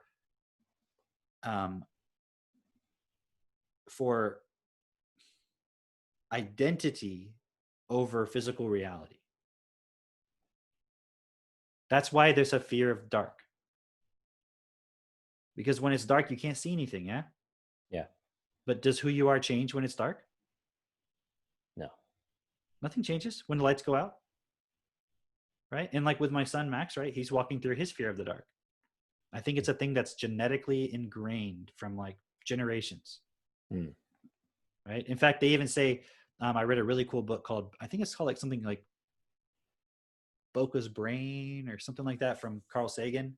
I read it a while back when I was younger, or I was a kid or something. And he made this really cool point about how in an elevator, generally speaking, the up is green and the down is red, right? Because at a certain point in evolution, we lived in trees, like a long time ago, obviously, right? And green is good, right? And red is bad. And so that's why we say up is good and red down is bad. You see what I mean? And think about this. What does red represent? The devil. Right? And what is green? Money. Well, green is money, but it's Or also nature. green movement, peace, all this shit, right? Mm-hmm. Anyways, my point is that the fear of the dark is like a really ingrained fear. And Max wanted to go downstairs and get something. We were in bed, it was dark, and I was like, well, okay, you can go get it and just come right back up, but why don't you go do it yourself, because I'll just stay right here and wait for you. And he was like, no, I don't want to go. He's like, no, just text Katie, tell her to get it. And I was like, no, you can do it, Maxie. I know you can do it. I know you can go to the door, right? And I could see he was like resisting it, right? And I said, are you concerned about the fact that it's dark? And he was like, yeah. And I was like, why? And he was like, I don't know. And I was like, it's okay. Like, do you know why? It's okay if you don't. It was interesting. He goes, I think because you taught me that. And I was like, oh. I was like, okay, well, I said, look, I know. I said, is it because when you're in the dark, you can't see where everything is at? And he was like, yeah, I can't see those boxes over there. And I was like, okay, but they're there, right? He's like, yeah. And I was like, so if you start walking, are you going to run into them? He's like, well, what if I run into them? What if they hurt me? And I was like, well, but they're there, so you wouldn't walk over there. He's like, yeah, but what if I do? It was like this kind of like this, just like a projection, right? And I said, look, I'm not going to force you to get up and go over there and do it, Max. Okay, but this is an opportunity for you to walk through this fear, right? And then I did self-forgiveness with him. I did it for myself as if I was the one afraid of the dark, right? And I said, why don't you do it with me? Okay, I'll say it and then you repeat it. And I would say it, and he was like, I forgive myself. He was like being very timid about it. And I was like, no, say it really. Like, okay, let me do it again. And I would say it. I forgive myself that I've accepted and allowed myself to be afraid of walking in the dark. And then I would say, now you try. And he would say it until he was like getting confident with saying it, right? And we went through a few things. And then I said, okay, now go walk over there. Do it. I know you can do it. And he was like, no, I don't want to do it. And I said, here's the thing. I said, you can do all the self-forgiveness you want. It's not going to, you may still feel afraid when you do it. But part of getting through the fear is doing it even though you feel afraid. And I said, the thing is, Max, I'm not going to force you to go do it right now. You don't have to do anything right now. I said, but every time you're afraid of something and then you don't do it, you're limiting yourself. It's like building in a point where you're limiting yourself more and more and more. But if you walk through these points when they come up, you won't be as limited. And as I'll explain to him, remember, he's 3 years old, but we've built his vocabulary. So he's listening to what I'm saying. He's not just like, what the fuck are you talking about? He's hearing what I'm saying. And I said, watch me. So I got up, I walked to the door, and then I came back. And it was interesting because I'm not afraid of the dark, but in that moment, I felt this like little tinge of like some kind of like fear. It was weird. I was like, that was weird. And then when I got back to the bed, I told him, I said, look, I did it. And I said, you know what? I even felt afraid for a moment. And he was like, why? And I said, I don't know. I was like, but I did it anyways. And I was like, I know you can do it. Right. And then he was like, well, I was like, let's do it. And he was like, do it with me. And I said, well, I'm not going to do it with you. And he said, well, walk with me part of the way. And I said, okay, I'll walk part of the way, but then I'm going to stop and then you go. And so we got up, we walked for a moment. I stopped and he kept walking to the door and he opened the door and he was like, I did it. Right. And then, and it's cool because it's not a point where he's like terrified. Like it was like seemingly a minor point, I think, from most people's perspective, if they had been there, but I could just see there was a point where he had a resistance. And so I was like, even if we're up until 3 a.m. talking about it, I'm not going to force him to do anything or force him to talk about it. But if he's willing to talk to me about it, I'm going to talk to him about it. And it was really cool because there was something else that happened like a week later after that. It wasn't about the dark, it was there was something that happened when he was very little. It was like probably he was a year and a half or something like that, where we were in the backyard and he was running around in the backyard. I guess he was probably about 2, and one of the guys came in from the backyard, from the back door, or in the door from the front that goes into the backyard, the gate, with the lawnmower, or it was like a lawnmower or a weed whacker or something like that, right? And when Max saw him, I don't know if the guy reacted because I didn't see, but Max like got afraid. I don't think it was like he was afraid of the person. I think it was the person's reaction that triggered something. And then basically since that point, he would be very apprehensive of going in the backyard on Saturdays by himself because he knows that's the day when the lawn people are going to come. So he would always ask us before going in there, are they here yet? Can you go check? Can you go check to see if the door's open? Because they would always leave the door open to go in and out when they're doing their stuff. And so there was a point recently where after this playing with the dark that I was talking about happened, a timer went off. And Katie had told me when the timer goes off, make sure that you turn off the water outside because she was watering like the pumpkin plants. And so the timer went off and Max and I were doing something. And I said, hey, Max, can you go turn off the water, on the little outdoor spigot? And he was like, he started to get up and he was like, he was kind of hesitant for a second. And he goes, okay. He went outside and he came back and he sat down next to me and he goes, I was like, so did you turn it off? You turned it all the way tight? And he was like, yeah. He was like, I was very brave. Right. And I was like, what do you mean? He was like, I went out there by myself. And I was like, oh yeah, because it was Saturday. Right. And it was just really cool because we didn't force him to do that. And also another a point on there That's super is cool, we man. have done the word brave and bravery in Technotutor. And we explained to him what that means also. So he's integrated the word and we explained to him what it means. And we've talked to him. Part of being brave means when you're afraid, it means doing something even though you're afraid of it. Of course, you wouldn't do something that is actually going to hurt you. So it's not like you're being stupid about it, but if it's just an emotional fear and there's no reason otherwise not to do it, part of being brave is doing it even though you feel that fear. Right. And so it was cool because by supporting him in that, I could see the direct point of him then becoming more brave within other things that used to be an issue for him or whatever. And it's like minor things, I think, from most people's perspective. But, and part of it too is like, think about it. We're not reinforcing it. How can you tell a child not to be afraid of the dark, but then you're letting them watch movies where there's like monsters and shit under the bed? Right. Like when I was a kid, I mean, I'm telling you, compared to what I remember of being a child versus where he's at, it's night and day. I mean, when I was a kid, I was terrified that there was something in my fucking closet. Like, I mean, I would have nightmares about it being in my closet. And so when I'd wake up, I wasn't sure if it was actually there or not. You know what I mean? And I mean, when I was a kid, you guys remember Freddy Krueger? Oh yeah.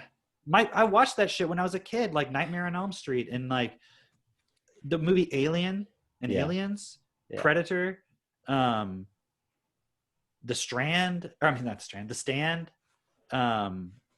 What's funny? I watched RoboCop. Like you fucking name it. I watched it when I was like 5 and 6 years old. Yeah.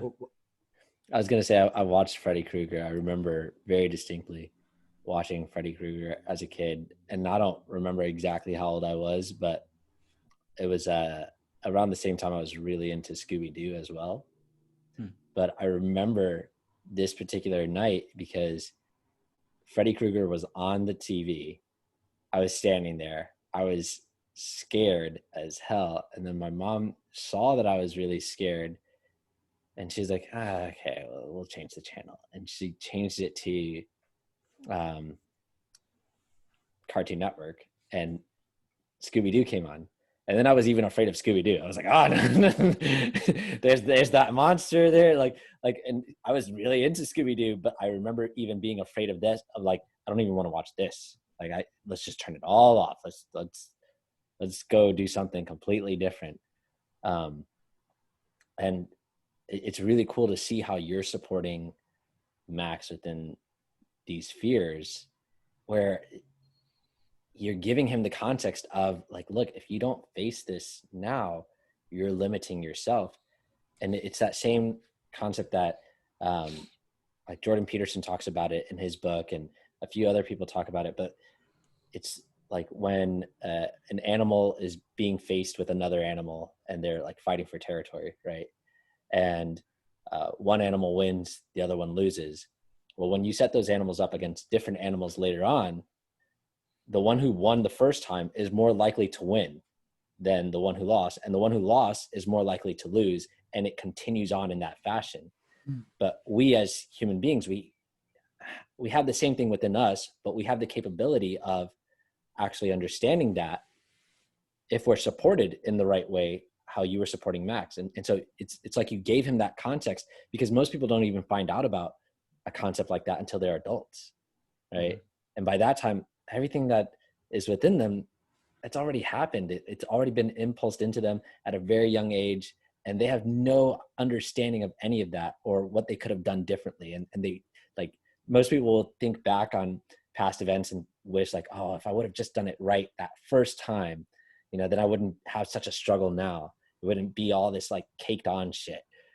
And you're supporting not just Max, but there's also that video that Katie posted of Seneca supporting her to walk through her fears. And that is so amazing. It's so cool to just see. And I think I put that on YouTube too, with the Yeah. toad. Yeah. That one's really cool. I shared it with my mom, and I just asked my mom, like, hey, Ma, look at this video, because you can see Seneca like shaking, right? And I was telling her, like, can you relate to that feeling? Because I can. I remember, and sometimes I still have that feeling where my body is shaking, but I know logically it doesn't really make sense. Like, there's that. That's like when I got into sales. Yeah. Like that's why most people don't ever want to do sales, and they just like find all these reasons not to. Yeah. Because like your body's like literally shaking. And I was just having my mom watch it and saying, listen to how she's being supported. Like, do you remember when you were a kid and you had instances like this? What was the response that you got? And my mom was like, well, I wasn't supported at all. Like, basically somebody would say like, oh, get over it. Or, you know, they'd say like, it's not that bad. Or the other person would react just as scared as well.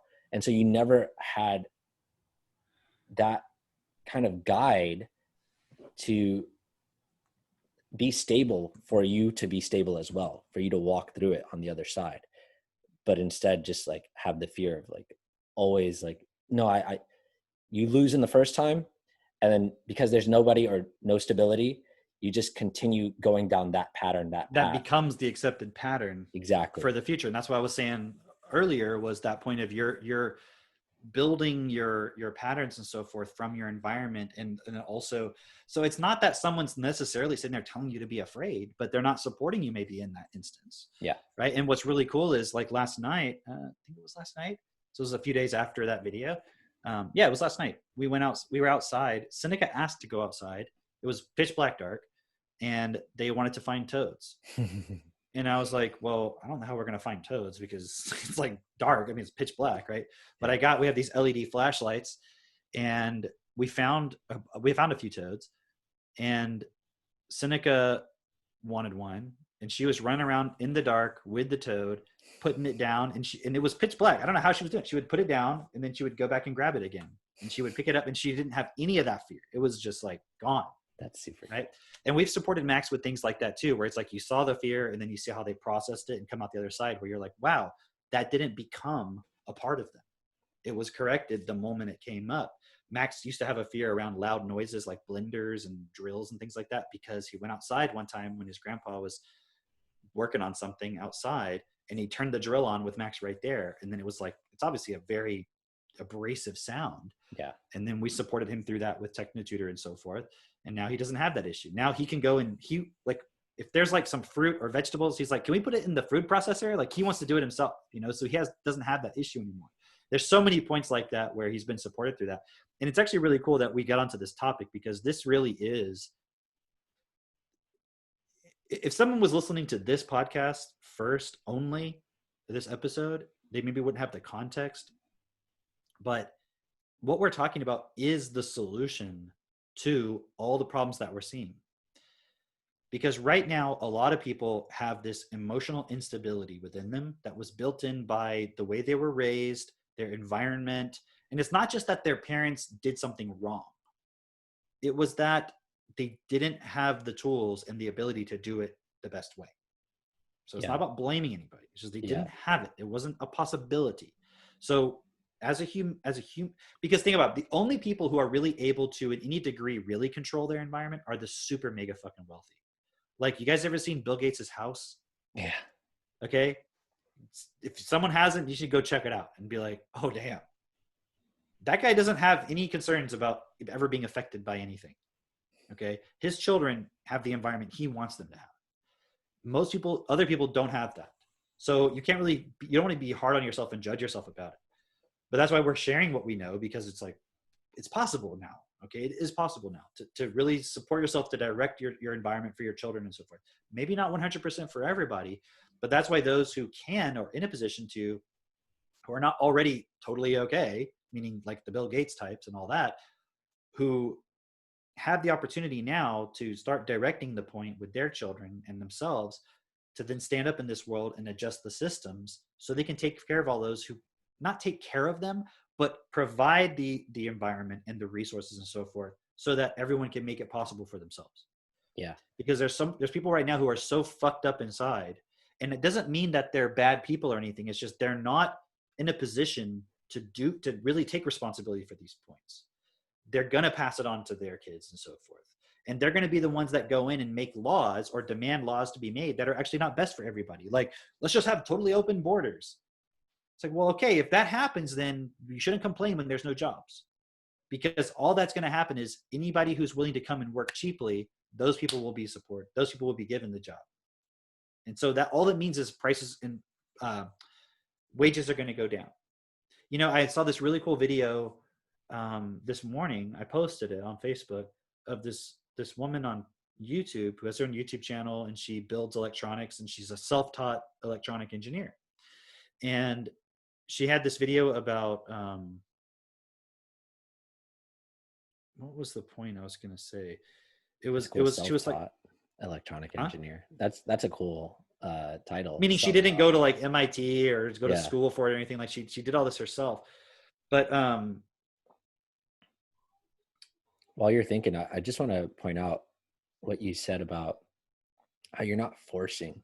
Like, 'cause that's the really cool part that I had seen within the video of Seneca with the toad, and what you were saying with the story with Max is that you're not forcing him to do it. Yeah. But you're there and you're just talking with him, and you're being of support to him for as long as necessary. And I want to bring that up because that's such a important piece that many parents would maybe hear that, of how, oh, if he doesn't face this fear now, then my kid's going to have more fear later, and then they might force their kid to do it. But you're not using force. You're using the tools that we're making available. And also, you've used the process for yourself so that you don't have to hold on to some kind of image within your mind of it has to go this way, where you're actually okay to just be of support rather than forcing the issue. I just wanted to point that out. And I'm still walking that process. Yeah. Right. So the point I was going to make earlier, and I appreciate you adding that context. The point I was going to make earlier is in this video, this woman was talking about how she was telling her story of her life. And she was saying, when she was a kid, she would like take her toys apart, and then her dad started just not buying her toys anymore. He would just put a bin out at his work, and then people would put in old electronics, and then he would give them to her, because she would just take all of her toys apart just so she could see how they worked. Right. That's cool. So long story short, eventually when she became like a young adult, she started a computer store, selling computers and things like that, and electronics and so forth. And then it failed. And then eventually she went back and did it again. And then she had like 5 computer stores that she was running, that she created herself and everything, it wasn't just like a franchise. And then she said that around 2000, it all failed again. She said, because the price of computers dropped so low. So before, it was like a $500 margin or whatever it was. The margin became like $75. So she just couldn't make it work with her stores doing the selling computer stuff, because the margins were so low. And the reason I brought that up is because people want everybody to have a living wage. People on the left, let's say the progressives who care, right, who genuinely do want everyone to have what they need. But how many people shop at Walmart and want things cheap? And so the thing is, the corporations are always going to go for what lowers their costs, because everyone wants everything cheap. So they have to find every way they can cut every corner and take out all of the extra stuff. So they'll find people who will do it cheaper. So when you see the push for mass immigration, it's not about everybody having an opportunity. Because if it were, why don't you just change the governments in the countries where there's a problem? Wouldn't it be far easier for them to like change the government in fucking Somalia or whatever than try to change the government here in America to make it so that all the immigrants can come to America? Does that even make sense logically? How is everybody going to come to America? And then if the principles are not actually intact, that was apparently making the country so great, if it's just going to be like every other country, then why did they come here in the first place? It doesn't make any sense if there's not something unique about it in the first place. And then if there are things that make it great, and which is why everyone's coming here, then why did everyone push back so much on Trump saying that we should make America great again and bring it back to those points and make American greatness and all those things? So it's like this cognitive dissonance, and realize that we're all being played by groups who are in control of the resources and so forth. And they know that we want things cheap. So they will do whatever we say, they'll give us the cheap products, but that means nobody gets to make any money. So when they make the promises that they're going to have something for everybody, it's just a lie, because the standard of living that they're going to give to everybody is basically nothing. Right? I mean, this whole thing has already happened in South Africa. It's happened in a lot of places, Venezuela. This model has already been applied. And so somebody listening to that might think it's weird because we're standing for equality and what's best for all. And we're saying, it almost sounds like we're defending capitalism maybe, but I'm not. What I'm saying is we already have a system. And if you destroy that system, another system doesn't suddenly pop up. Like this idea of resetting things doesn't make sense.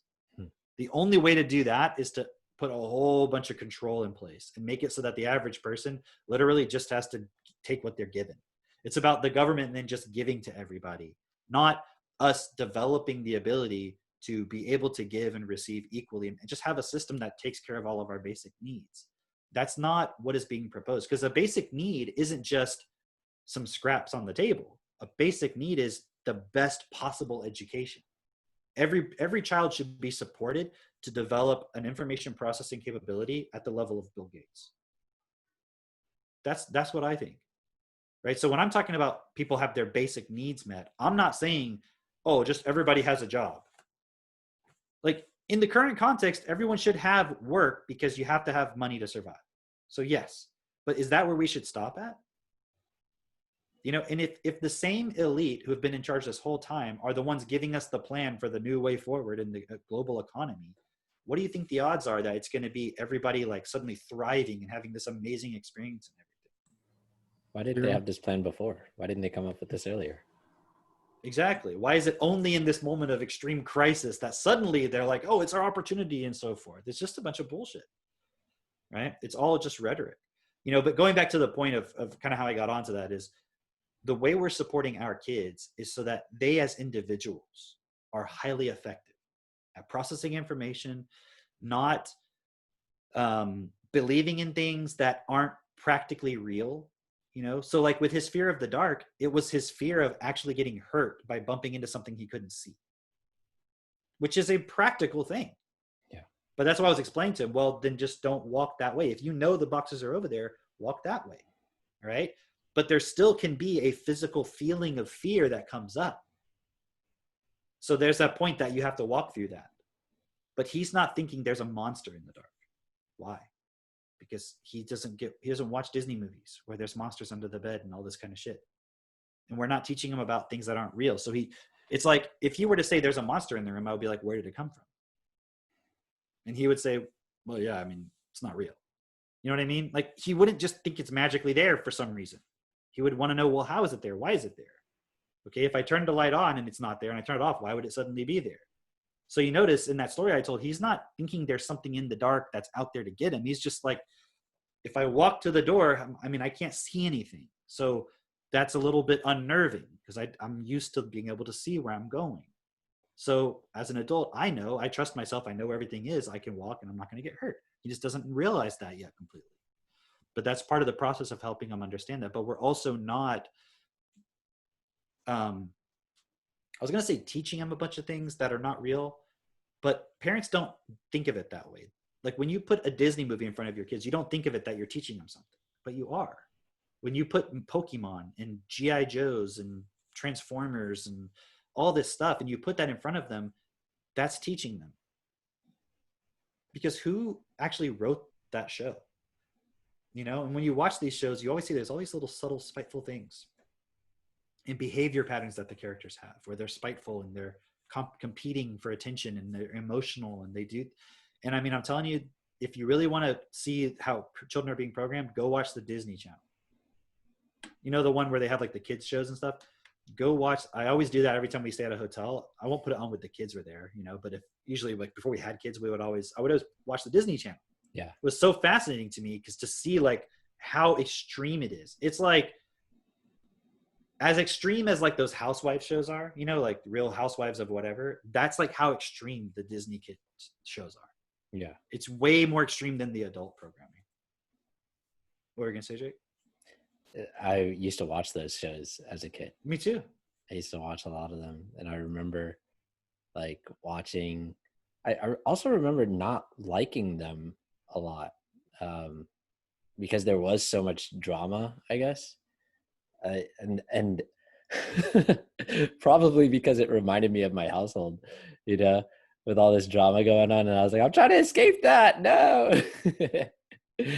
But yeah, I know what you're talking about as far as like the spitefulness that's in there, because then I would see, you know, like I'm saying, you know, in the daycares, kids would be acting in those ways. Like clearly it's from them watching television, the way that they're acting, because it wasn't a natural thing. And, you know, I'm speaking from the perspective of, I know it was normal for kids for a very long time. And then all of a sudden, like we were even playing, at that time, we were even playing Disney, just Disney Channel or movies or whatever, while the kids would be sitting there waiting for their parents to pick them up. And then you could see them acting it out in real time. They just watched this and then they just emulated what they saw. And then they would come in the next day and they would keep emulating it.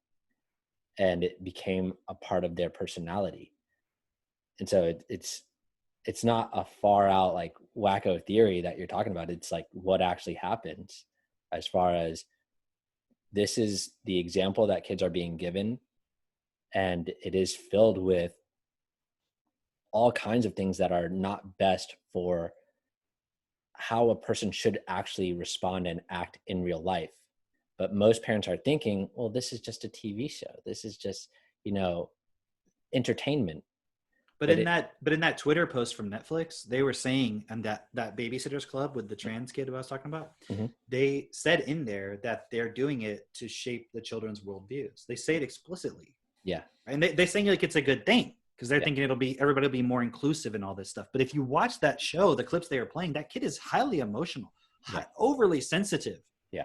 Like to the point where they feel crushed because they had to wear a blue hospital gown. Like who cares what color your hospital gown? Like in other words, that child has been programmed that the color that you're wearing is a part of your identity. And if you can't wear pink, if you have to wear blue, you're a piece of shit or something. And it's like, where did they get these ideas? And think about this. Let's say the child, for whatever reason, just it's not because of the parents or the environment or anything, they feel like a girl. Okay. What does that have to do with wearing the color pink? That's an association that's been made. Yeah. And if like literally, if that child can't dress up as a princess every fucking waking moment of the day, they feel like they're going to have to throw a temper tantrum. That is not a thing that we should be supporting as, but that's just who they are. Like we should include this person and make them feel included. Like, I'm not saying you just kick them out of society, but where's the responsibility for who is supporting that child's emotions and their own inner stability within who they are? That's not based on the color of fucking shirt you're wearing. That's a really good point that I wanted to interject in here, is that we're not saying not to include these people in society or not to have empathy for them even, you know? We're not saying that, oh, because you think this way, you're condemned. No. We're actually saying like, no, let's support them to actually investigate what's going on within them, and so they can be the best version of themselves, right? So they can actually do what's best for themselves, so they can understand themselves, so they can actually be in the world and not be depressed and not feel like the world is against them, and not feel like, let's actually support them for real, not just artificially manufacture support that just takes the place of like, it essentially, it's just like everyone puts on a smiling face and like, that's okay, it's all great, but it's not actually doing anything for them for real. It's not actually getting to know them and genuinely caring for them. And that requires a lot of self-honesty, a lot of facing things that people are afraid to face currently, you know. That's the point.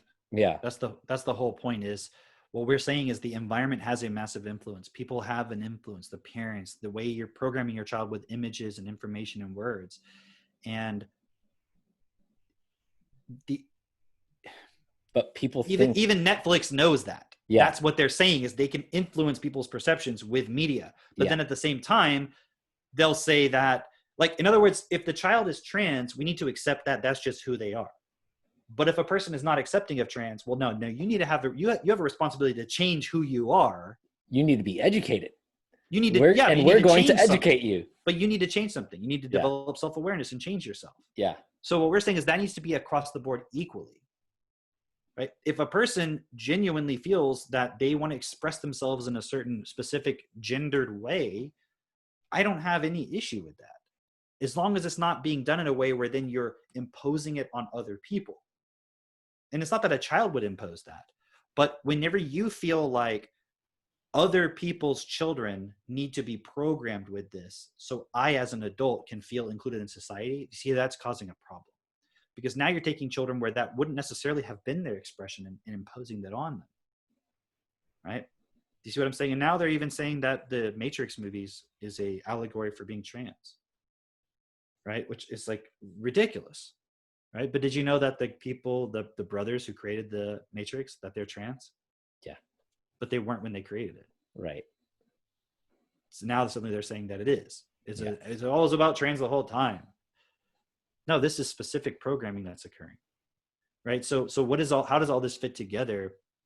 I'll just give my perspective, and then maybe you guys, if you want to add something, we can wrap it up for this episode, unless there's other points you guys see you want to add to it. But it starts with the parent and then supporting the child. If you're not a parent and you don't have kids, you're not ever going to have kids, it just starts with yourself. Taking responsibility and starting to become aware of how you're being manipulated and how you're manipulating yourself through emotions and feelings and words and thoughts and all of these points. And there's so much in that other than just what I said there, which just seems like trivial, like, oh, okay, you just be aware of your thoughts. And people will say like, oh, I'm aware, I'm not reacting emotionally here. It's like, no, there's something called the unconscious mind where you're not even aware of it. And it's been programmed without your awareness. And that's 99% of what you're doing, 95, whatever you want to call it, % of what's operating your life. So you can't just say I'm aware of my emotions. No, it's not something that happens real quick like that. It took 7 years to program you as a child to the point where you now have a personality that you're gonna live out, and that's gonna fit you into the system. And so all this dysfunction that we're seeing is because the system is no longer working for most people. So now you have all these expressions coming about where they don't feel like they have any outlet. Yeah, because the system isn't working anymore. But why would we give that power to the same people who have been running the whole thing the whole fucking time? All they're trying to do is find a way to control, and they can't control anymore because everything is now, it's not operating in a controlled way. The way our human society is starting to unfold is based on all of the inner conflicts that everyone's experiencing, all of the contradictions within yourself, all of the beliefs, all of the opinions that contradict with yourself and everyone else. It's like, imagine like this multi-dimensional fractal, just like interference pattern that's kind of just multiplying and spreading. That's what's running our world right now. So the elite are not in control. That doesn't mean they can't continue to try to control people and make our lives fucking miserable. So we shouldn't just go along with it, but realize, even if you say, well, I'm just going to vote for Trump, it's not going to magically change anything. We still have to take full responsibility and create a new system that is best for everybody. That doesn't exist. And if we just say, well, let the old system collapse, fuck it, well, then you're not going to have any food. Because as we saw during this whole pandemic lockdown thing, it's like I would go to the grocery store and there wouldn't be bread on the shelves. Yeah. I was like, that's not normal at all in the first world. That's weird. You know, so we can see there's problems. We're starting to see it in the first world now, which is why people are starting to maybe wake up a little bit. Right. But what do you guys think about in terms of the perspective of how these points all fit into, let's say, winning the war for the mind, right? Because that's really what this is, an informational war to manipulate everyone into accepting what's less than best, right? Well, I see it's going to get a lot worse. The longer we delay responsibility and the longer we delay not taking action and coming together on a united front, there's just going to be more of that chaos. And so no one's coming to save you, not us, not Trump, not Biden, not Jesus, not anyone. It's just you. And you can fight it all you want. You can go to the grave and you can die not taking responsibility. Or you could decide right now, okay, I see, this makes sense. There is a war going on. It is freaking crazy right now, but I want to win this. I want to actually create a better world for myself, for my kids, and for everyone else. So I see this all coming together in understanding that who I am and who I choose and who I intend to be on the average day, that is a choice that I make. But if I'm really honest with myself, like we were talking about the unconscious and all the stuff beneath the surface, that's the real thing that has to be addressed. Because it's not enough to just say, okay, well, I'm going to win the war for the mind and like, I'm good. Because you have to really be honest with yourself and look at all the points that have made you up, like your personality for 7 years, all that. And that's where perfection comes in. It's because we have to get really honest and look at how we came to be this way, take responsibility for it, and then team up and then all walk together in this. And then for those of us who want to be parents or support kids in our communities, or maybe nieces and nephews or cousins or whoever, that next generation is who really needs the support. Because now, when we look at Max working through his fears, or Seneca working through her fears, and then understanding how gardening works and how electronics works, and they can read books, and at a certain point, they'll just direct their own learning. Now, when we have hundreds and thousands and tens of thousands of kids like that, plus us, that's then now generations replacing, I mean, the older generations will die off. Now, who do we want the future of our human race to be? I want it to be the smartest people possible. And then but not just smartest intellectually. I'm saying well-rounded, we know how things work. So instead of the system collapsing, we can all stand and live in principle and then build this new system in agreement with each other of how to actually do it. So it's the best, really, it's the best for everyone. And those basic needs are actually the best for everybody. So that's how I see it all fitting together. That's a really cool point, Mitch, because there's a lot that we don't know as to what we're going to have to actually put into place. But what we're really doing is trying to get everyone to understand the principles that we're coming from, and then taking that responsibility to be able to be willing to live from those principles in every moment in an automated way, which is why you have to do it at the unconscious level. And that's why it's a process that's required, because what you're just doing on your daily day-to-day is your conscious mind. So that's not what's actually running your life. That's not what you're actually doing. That's not your actual participation in the system. Your actual participation is at the unconscious level. It takes a process of going into that and learning how to deprogram and reprogram it so that you're unconsciously operating in a way that's best. Because when we have enough people doing that and then building the systems to then reinforce that point, meaning not having to like work for survival, not having to worry about your survival, not have to worry about if your child's going to be educated or if you're going to have food and things like that, then it gives more people the space to then go in and take responsibility for themselves as well. So it's the total opposite in a certain sense as to what the World Economic Forum, the elite, the Davos, all that kind of agenda. That's just, let's just us create a super government that just takes care of everybody. That is not going to work, because it's not good. First of all, they can't manage it. they're not smart enough to create a system that manages it where everybody isn't living from that principle of what's best. You see what I'm saying? Because people are programmed to be self-interested right now. So what kind of a system would you have to create to make sure that there's no harm, there's no hate, as they call it? What kind of a system would you have to create? If people are not taking responsibility with self-awareness within themselves to reprogram themselves, what kind of a system would you have to create? It would have to be authoritarian. It'd have to be. So the anti-fascists, these Antifa, are literally actually working for the real actual fascists in this world. I mean, I'm not trying to be clever, like seriously. That's why it's like China or the US. Which path do you want? Right? Which path do you want? Because the only way you control people right now from not being racist without giving them the tools of self-awareness, which is what we're promoting, the only way to do that is to create a system that says, here's your chip. If you say a racist thing or you do anything we say is racist, you don't get any money. You don't get access to your PayPal or whatever it is. That's the way it works. The other way, the other alternative, which is what we're suggesting, is you develop self-awareness. You remove the points of bias and opinion that is harmful to other people and so forth. And then we have systems that are kind of just like a reflection of us, rather than some government decided it somewhere and we had no say in it whatsoever. We want direct democracy, real democracy. They're saying democracy is under threat. We don't have a democracy in the US. It's New York and California essentially deciding the elections. I mean, Trump was really fucking clever in how he won the Electoral College, and they were surprised. They were like, what the fuck, man? That's why Hillary Clinton's still complaining that she lost the popular vote, even though they know that's not how it works, because they thought they would win. And he was really smart. He figured out how to get the Electoral College, and he won.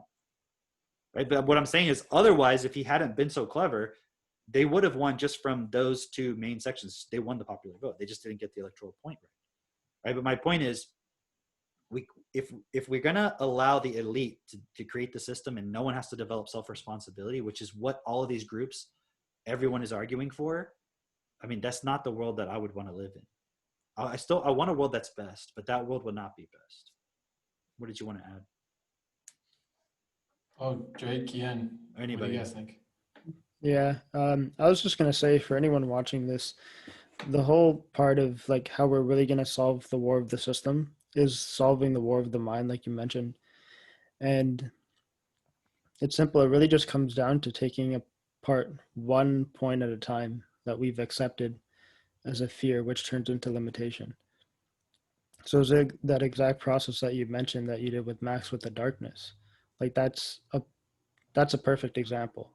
You know, that was probably designed within all of us. And then there's so many things that are exactly like that, that if we just took the time to look at it for what it is, take it apart, and realize that every fear that we accept is going to be a limitation that plays out into the real world. And that's the exact thing that's causing all these problems within society. That's why people can't look at information, whether it's a political debate or whatever that's going on, and just see it for what it is and then have a discussion about it. And instead of like joining forces right away or revolting and attacking the situation or the character of the person, looking at what makes sense within the situation and then coming to a logical conclusion where we can actually create a world that's best for everyone. So that's what I'd recommend for anyone watching or listening to this. To be more specific about what you recommend for anyone watching and listening, reach out to us.